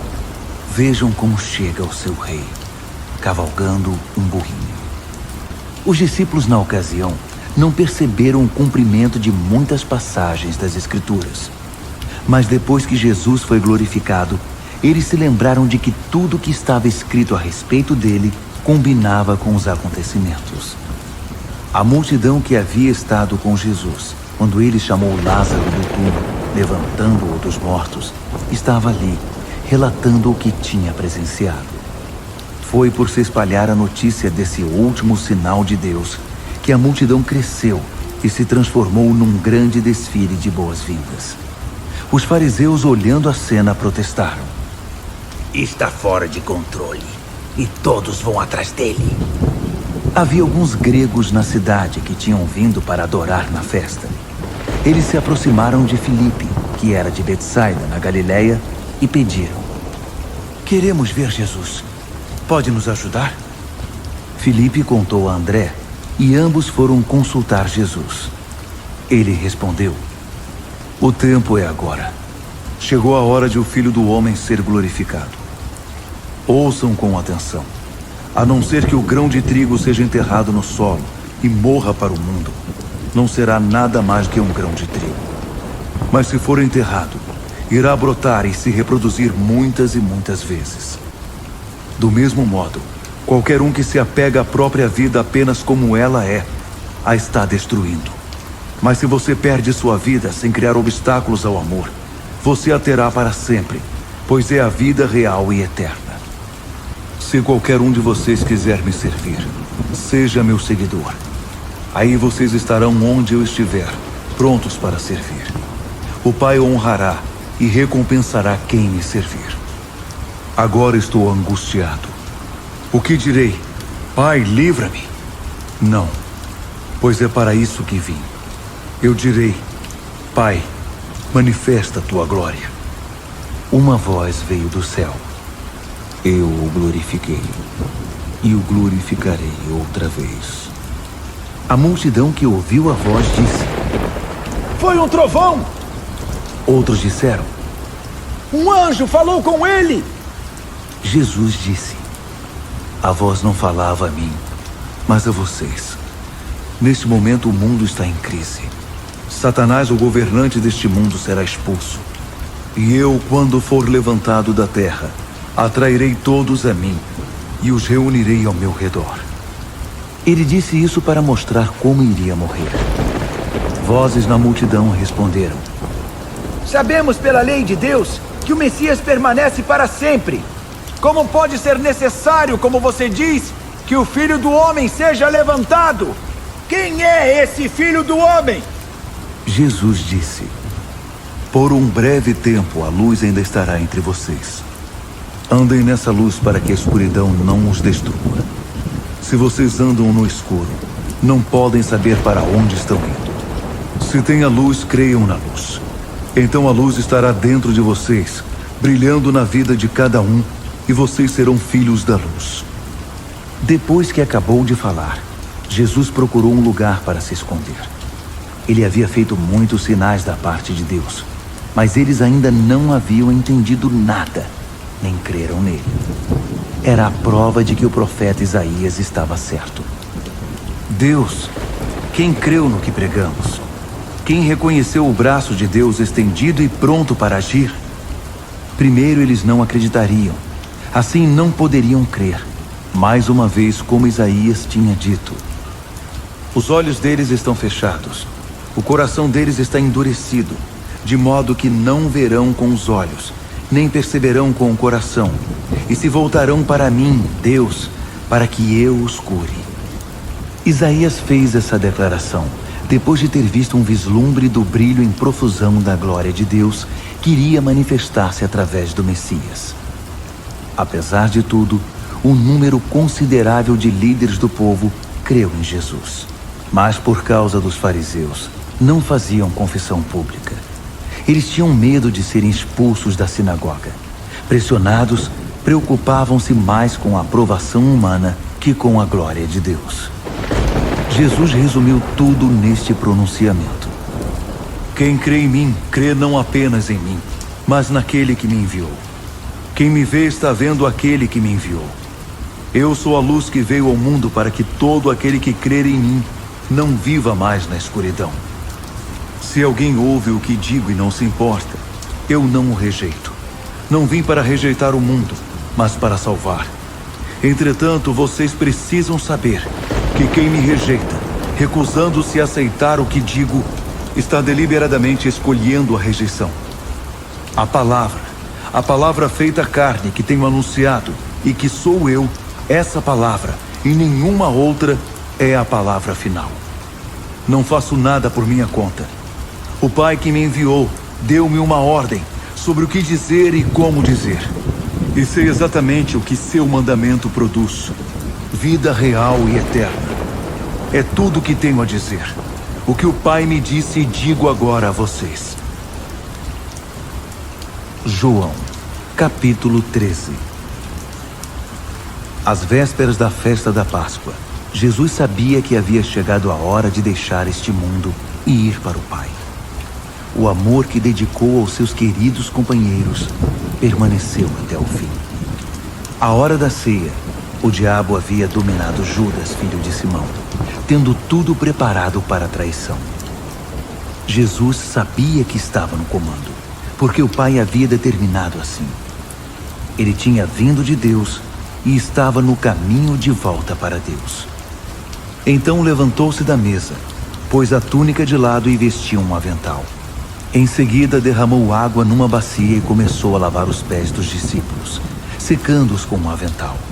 Quando chegou perto de Simão Pedro, o discípulo protestou: Senhor, o Senhor quer lavar os meus pés? Jesus respondeu: Agora você não entende o que estou fazendo. Mas depois tudo vai ficar claro para você. Pedro insistiu. O senhor não vai lavar meus pés nunca! Jesus disse: se eu não lavar, você não poderá ser parte do que estou fazendo. Senhor, Disse Pedro: não apenas meus pés. Lave minhas mãos. Lave minha cabeça. Jesus disse: se tivessem tomado banho de manhã, vocês precisariam apenas lavar os pés agora, e estariam limpos da cabeça aos pés. Minha preocupação, entendam, é com a santidade, não com a higiene. Porque agora vocês estão limpos, mas nem todos. Ele sabia quem o traía. Por isso disse, nem todos. Depois de lavar os pés deles, Jesus vestiu a túnica e retomou seu lugar à mesa. Então ele disse: vocês entendem o que eu fiz? Vocês me chamam de mestre e senhor, e estão certos. É o que eu sou. Então, se eu, o mestre e senhor, lavei os pés de vocês, lavem também os pés uns dos outros. Estabeleci um padrão aqui. O que eu fiz, façam também. Estou apenas destacando o óbvio. O empregado não está acima do patrão. O empregado não dá ordens ao seu empregador. Se vocês entendem o que estou dizendo, façam o que digo e vivam uma vida abençoada. Não incluo todos vocês nisso. Conheço muito bem aqueles que escolhi.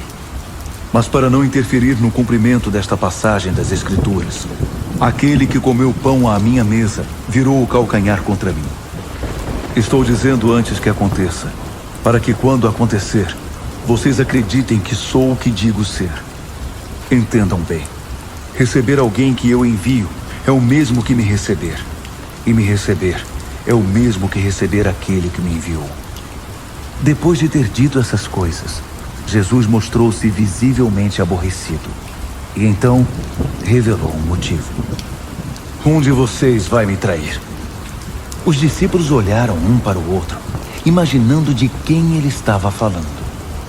Um dos discípulos, aquele que Jesus amava, estava reclinado com a cabeça sobre o ombro dele. Pedro pediu-lhe que perguntasse a Jesus quem era o traidor.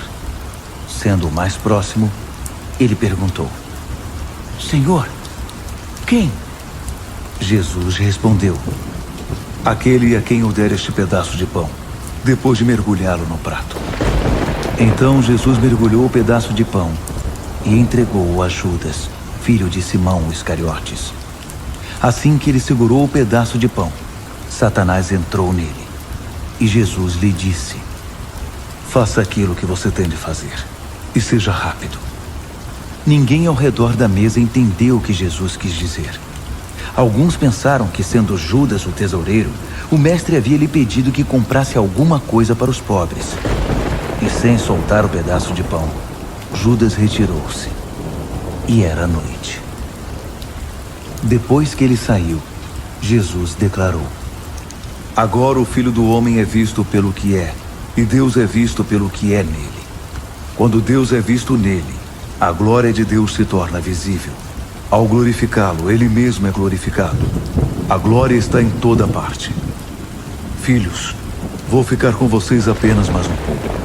Vocês irão me procurar, mas como falei aos judeus, agora digo a vocês: para onde eu vou, vocês não podem ir. Deixem-me dar a vocês um novo mandamento. Amem uns aos outros. Assim como amei vocês, amem uns aos outros. Dessa maneira todos irão reconhecer que vocês são meus discípulos, quando eles virem o amor que vocês têm uns pelos outros. Simão Pedro perguntou: Senhor, para onde é que o senhor vai?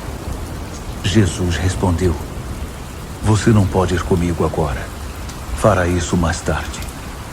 Senhor, insistiu Pedro, por que não posso segui-lo agora? Eu daria minha vida pelo senhor. é mesmo? Você daria sua vida por mim? A verdade é que antes que o galo cante, você vai me negar 3 vezes. João, capítulo 14. Não permitam que esta situação os aflija. Vocês confiam em Deus, não confiam? Confiem em mim. Há muitos lugares na casa do meu pai. Se não fosse assim, Acham que eu teria dito que vou preparar lugar para vocês? Mas se vou preparar lugar para vocês, significa que vou retornar e levá-los comigo, para que possam viver onde eu vivo. Vocês já sabem o caminho que vou tomar. Tomé disse então: Senhor, não temos ideia de para onde o senhor vai. Por que pensa que sabemos o caminho? Jesus disse: Eu sou o caminho, a verdade e também a vida. Ninguém chega ao Pai sem mim. Se vocês me conhecessem de fato, conheceriam o Pai também. De agora em diante, vocês o conhecem, porque já o viram. Filipe implorou: Senhor, mostra-nos o Pai, então ficaremos contentes. Vocês me acompanham todo esse tempo e ainda não entendem. Ver a mim é ver o Pai. Então, como podem perguntar onde está o Pai? Vocês não acreditam que estou no Pai e que o Pai está em mim? As palavras que digo não são simples palavras. Não as digo por conta própria. O Pai que vive em mim transforma cada palavra num ato divino. Creiam em mim. Estou no Pai e o Pai está em mim. Se não conseguem crer nisso, creiam no que vem, minhas obras. Quem confia em mim fará não apenas as coisas que faço, mas poderá até mesmo fazer coisas maiores, porque eu, em meu caminho para o Pai, dou a vocês o privilégio de fazer a mesma obra que tenho realizado. Podem contar com isso. De agora em diante, tudo o que pedirem em conformidade com o que eu sou e faço, vou conceder a vocês. É deste modo que o Pai será visto, pelo que Ele é no Filho. É isso que quero dizer. Seja o que for que pedirem, se for desse modo, vou fazer por vocês.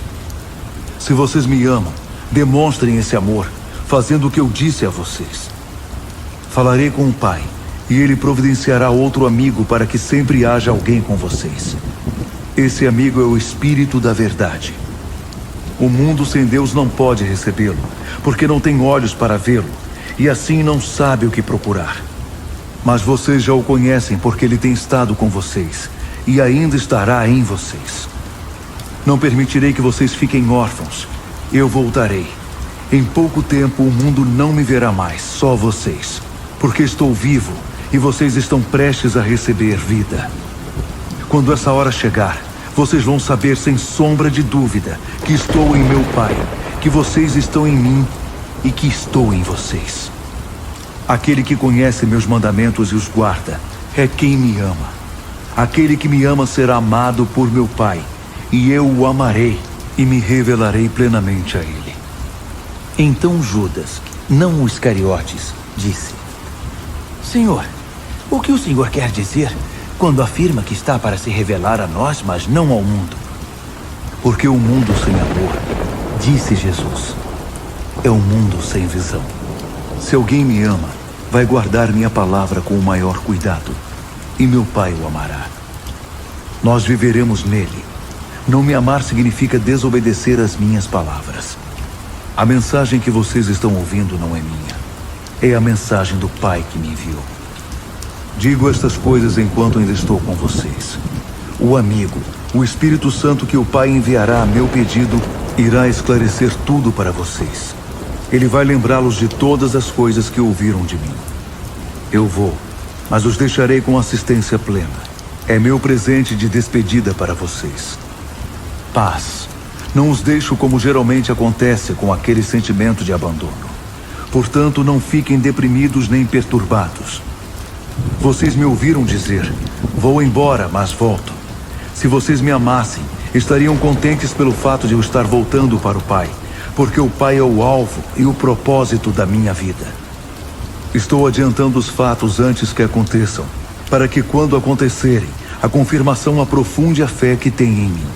Não vou falar muito mais com vocês desta maneira, porque o chefe deste mundo sem Deus está prestes a atacar. Mas não se preocupem. Ele não tem poder nem direito algum sobre mim. Para que o mundo saiba quanto amo o Pai, é que cumpro as instruções dele rigorosamente, até o último detalhe. Levantem-se. Vamos embora. Está na hora de sair daqui. João, capítulo 15. Eu sou a videira verdadeira e meu Pai é o agricultor. Ele retira de mim todo ramo que não produz uvas. Já o que produz, ele poda para que produza ainda mais. Vocês já estão podados pela mensagem que eu comuniquei. Vivam em mim. Venham morar em mim como eu moro em vocês. Assim como o ramo não pode produzir uvas por si mesmo, mas apenas se estiver unido à videira, vocês não podem produzir frutos se não estiverem unidos a mim. Eu sou a videira, vocês são os ramos. Quando vocês estiverem unidos a mim e eu a vocês, num relacionamento íntimo e orgânico, não imaginam que colheita terão. Separados, vocês nada podem produzir. Qualquer um que se separa de mim é um ramo morto, que é apanhado e jogado na fogueira. Mas se vocês estão em mim e minhas palavras estão em vocês, estejam certos de que suas petições serão atendidas.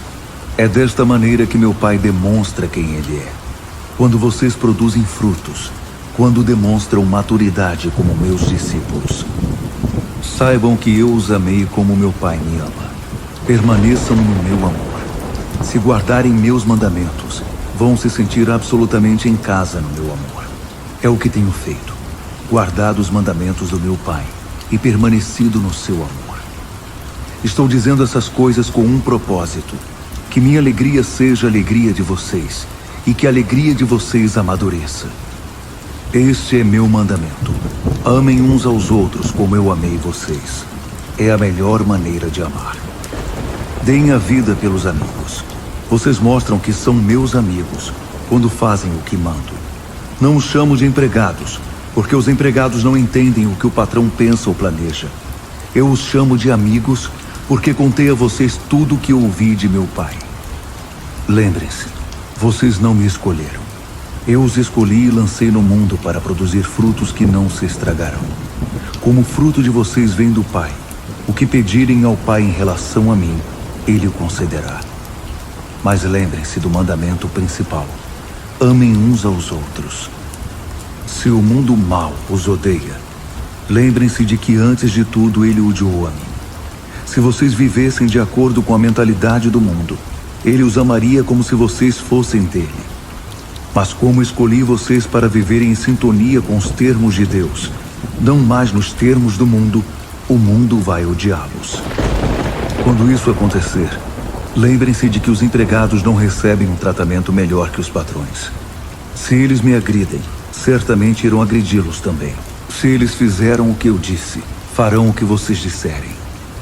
Eles vão fazer tudo isso a vocês por causa do modo com que me trataram, porque não conhecem aquele que me enviou. Se eu não tivesse vindo e explicado tudo claramente, eles não teriam culpa. Mas na situação atual, eles não têm desculpa. Odiar a mim e odiar o Pai é a mesma coisa. Se eu não tivesse feito tudo o que fiz entre eles, obras que ninguém jamais fez, eles não seriam culpados. Mas eles viram os sinais da parte de Deus, e mesmo assim odiaram a mim e a meu Pai. É interessante, eles confirmaram a verdade das escrituras deles, onde está escrito: eles me odiaram sem motivo. Quando chegar o amigo que pretendo enviar a vocês da parte do Pai, o Espírito da verdade que vem do Pai, ele confirmará tudo a meu respeito. E vocês também confirmarão tudo, pois estão comigo desde o princípio. João, capítulo 16. Estou dizendo estas coisas a fim de prepará-los para os tempos difíceis que estão por vir. Vocês serão expulsos das sinagogas. Haverá um tempo em que qualquer um que matar vocês irá pensar que está fazendo um favor para Deus. Eles farão isso porque nunca entenderam de verdade quem é o Pai. Digo estas coisas para que quando chegar a hora e tudo começar, vocês estejam avisados e preparados. Não disse antes porque estava com vocês todos os dias. Mas agora vou para aquele que me enviou. Nenhum de vocês perguntou: para onde o Senhor vai? Em vez disso, quanto mais falo, mais tristes vocês ficam. Então permitam-me repetir esta verdade. É melhor para vocês que eu vá. Se eu não for, o amigo não virá. Mas se eu for, poderei enviá-lo a vocês. Quando ele vier, denunciará o erro do mundo mau quanto ao pecado, à justiça e ao julgamento. Mostrará que a recusa em crer em mim é o pecado básico deles. Que a justiça vem do alto, onde estou com o Pai, fora da visão e do controle deles. que o julgamento acontece quando o governante deste mundo mau é levado a juízo e condenado. Ainda tenho muito a dizer, mas vocês não podem suportar tudo agora. Quando, porém, o amigo chegar, o Espírito da Verdade, ele irá tomá-los pela mão e guiá-los a toda a verdade. Ele não chamará atenção para si, mas para o que está prestes a acontecer e para tudo o que tenho dito e feito. Ele me honrará. Vai receber de mim e entregar a vocês. Tudo que o Pai tem é meu também. Por isso eu disse, ele recebe de mim e entrega a vocês. Qualquer dia desses, vocês não me verão mais. E então, num dia qualquer, vocês me verão outra vez. Essas palavras levantaram muitas perguntas entre os discípulos. O que ele quer dizer com qualquer dia desses vocês não me verão mais? E então, num dia qualquer, vocês me verão outra vez? E o que significa volto para o Pai e qualquer dia desses? Não temos a menor ideia do que ele está falando. Sabendo que eles queriam fazer perguntas, Jesus lhes disse: vocês vão tentar descobrir por vocês mesmos o que eu quis dizer com qualquer dia desses vocês não me verão mais, e então num dia qualquer vocês me verão outra vez? Então guardem bem isto. Vocês lamentarão enquanto o mundo estará em festa. Ficarão tristes, muito tristes. Mas a tristeza de vocês se transformará em felicidade. Quando está para dar à luz, a mulher passa por momentos difíceis, e não há como fugir disso. Mas quando o bebê nasce, a alegria vem com o nascimento. Uma vida nova no mundo apaga a lembrança da dor. A tristeza que vocês sentem agora é como aquela dor. Mas a alegria que virá também é semelhante. Quando eu me encontrar com vocês novamente, haverá muita alegria. E essa alegria ninguém conseguirá tirar de vocês. E não haverá mais perguntas. O que quero que façam é o seguinte: peçam ao Pai qualquer coisa de acordo com o que revelei a vocês. Peçam em meu nome de acordo com minha vontade, e Ele certamente a concederá. A alegria de vocês será como um rio transbordante. Tenho usado figuras de linguagem para comunicar estas coisas, mas em breve vou deixar de lado as figuras e falar claramente a respeito do Pai. Então poderão fazer seus pedidos diretamente a Ele, em relação à vida que revelei a vocês. Não vou mais fazer petição alguma ao Pai a favor de vocês. Não será preciso. Vocês se arriscaram, passando a seguir-me em amor e confiança, e crendo que vim diretamente do Pai. Por isso o Pai os ama. Primeiro deixei o Pai e vim a este mundo. Agora deixo o mundo e vou para o Pai. Os discípulos exclamaram: Finalmente! O Senhor está falando de modo direto, não figuradamente. Agora sabemos que o Senhor conhece tudo. Tudo se resume na sua pessoa. Não precisa mais nos fazer essas perguntas. Estamos convencidos de que o Senhor vem de Deus. Jesus respondeu: então finalmente acreditam? De fato, vocês estão prestes a se dispersar. Cada um tratará de salvar a própria pele, e para isso terá de me abandonar. Mas não serei abandonado. O Pai está comigo. Estou dizendo estas coisas para que, crendo em mim, vocês estejam inabaláveis e seguros, e desfrutem a paz.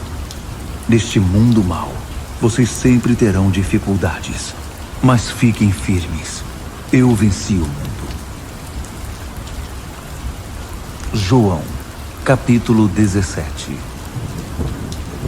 Tendo dito essas coisas, Jesus, erguendo os olhos em oração, disse: Pai, chegou a hora. Manifesta o glorioso esplendor do teu Filho, para que o Filho, por sua vez, possa manifestar teu glorioso esplendor. Tu o designaste responsável por toda a humanidade, para que ele possa dar vida real e eterna a todos que lhe deste. E esta é a vida real e eterna, que conheçam a ti, o único Deus verdadeiro, e a Jesus Cristo a quem enviaste. Eu te glorifiquei na terra, ao cumprir até o último detalhe tudo o que me mandaste fazer. Agora, Pai, glorifica a mim com teu esplendor, aquele esplendor que eu tinha na tua presença antes que houvesse mundo. Eu manifestei teu caráter em detalhes aos homens e mulheres que me deste. Eles eram teus antes de qualquer coisa, e os deste a mim.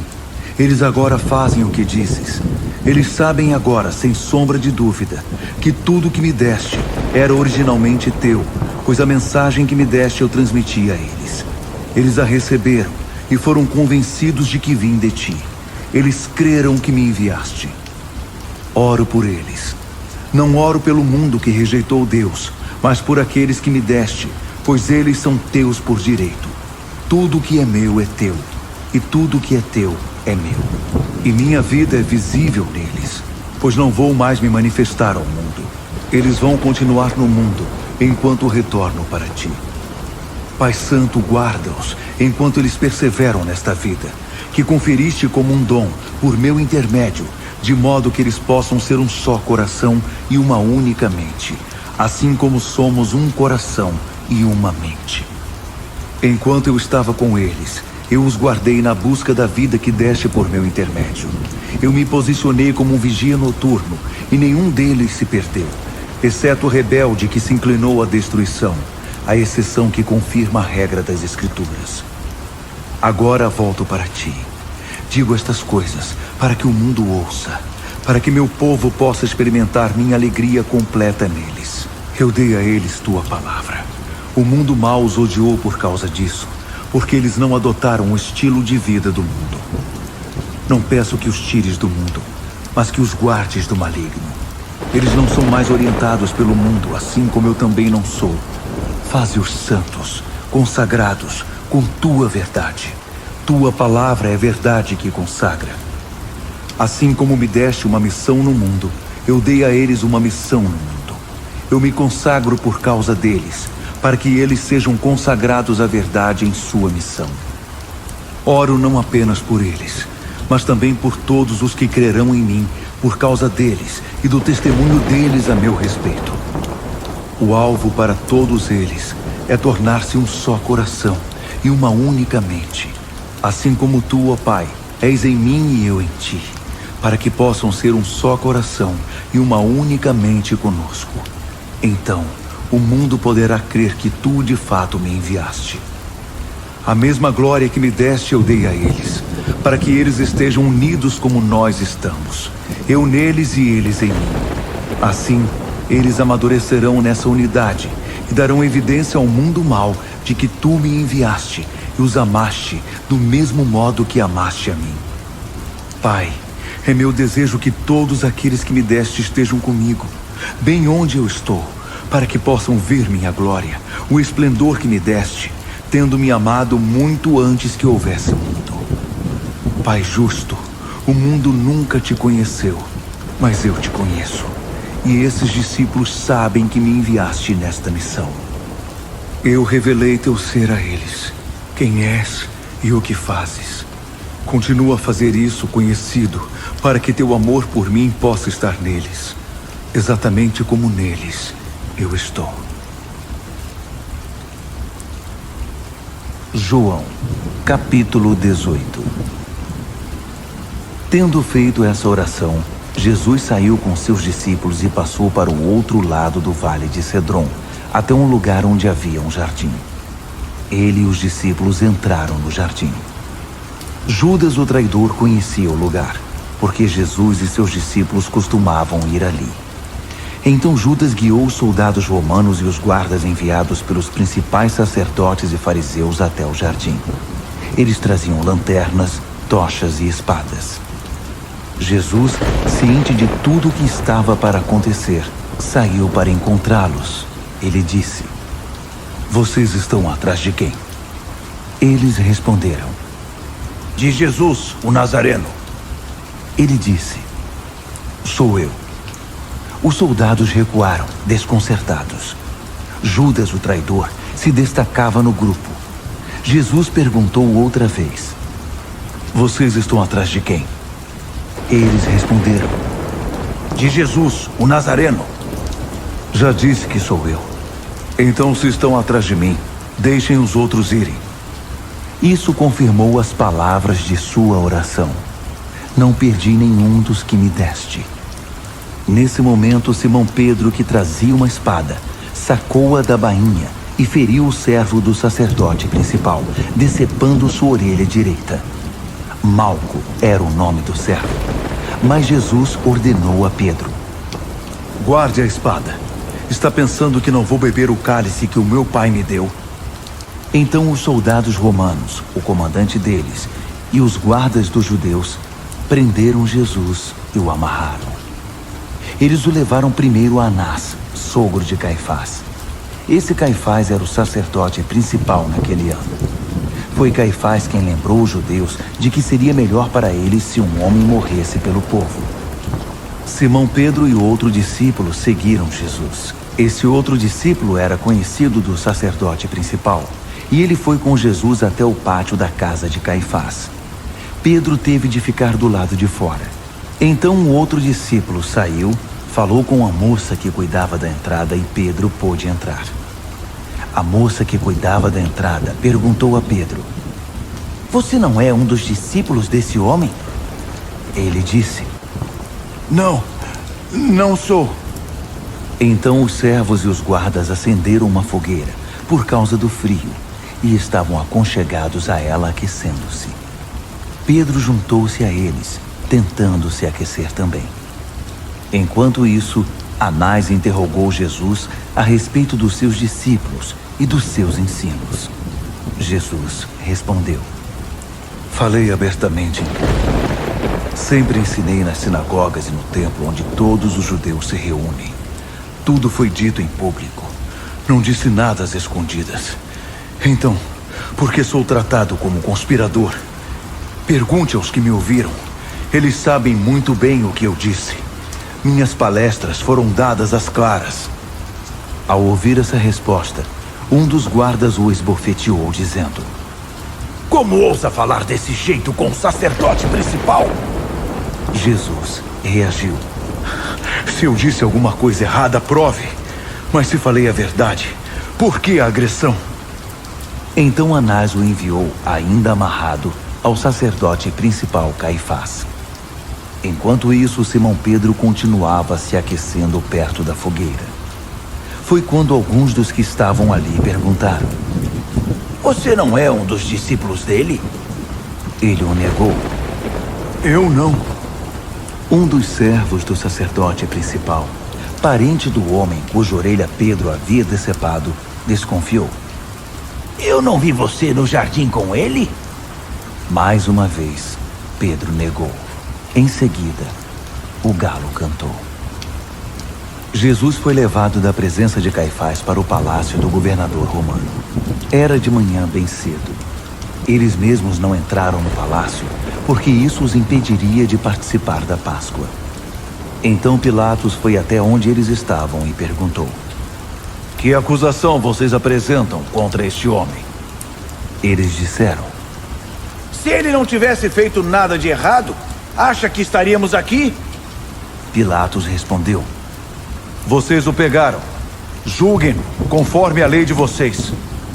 Os judeus replicaram: Não temos autorização para matar ninguém.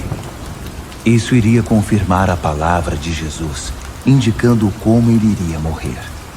Então Pilatos voltou ao palácio, chamou Jesus e perguntou: Você é o rei dos judeus? Jesus respondeu: Você diz isso por sua conta? Ou alguém contou a você? Pilatos disse: Por acaso pareço judeu? Seu povo e seus sacerdotes o entregaram a mim. O que você fez? Jesus disse: Meu reino não consiste naquilo que pode ser visto. Se fossem meus seguidores, lutariam para que eu não fosse entregue aos judeus.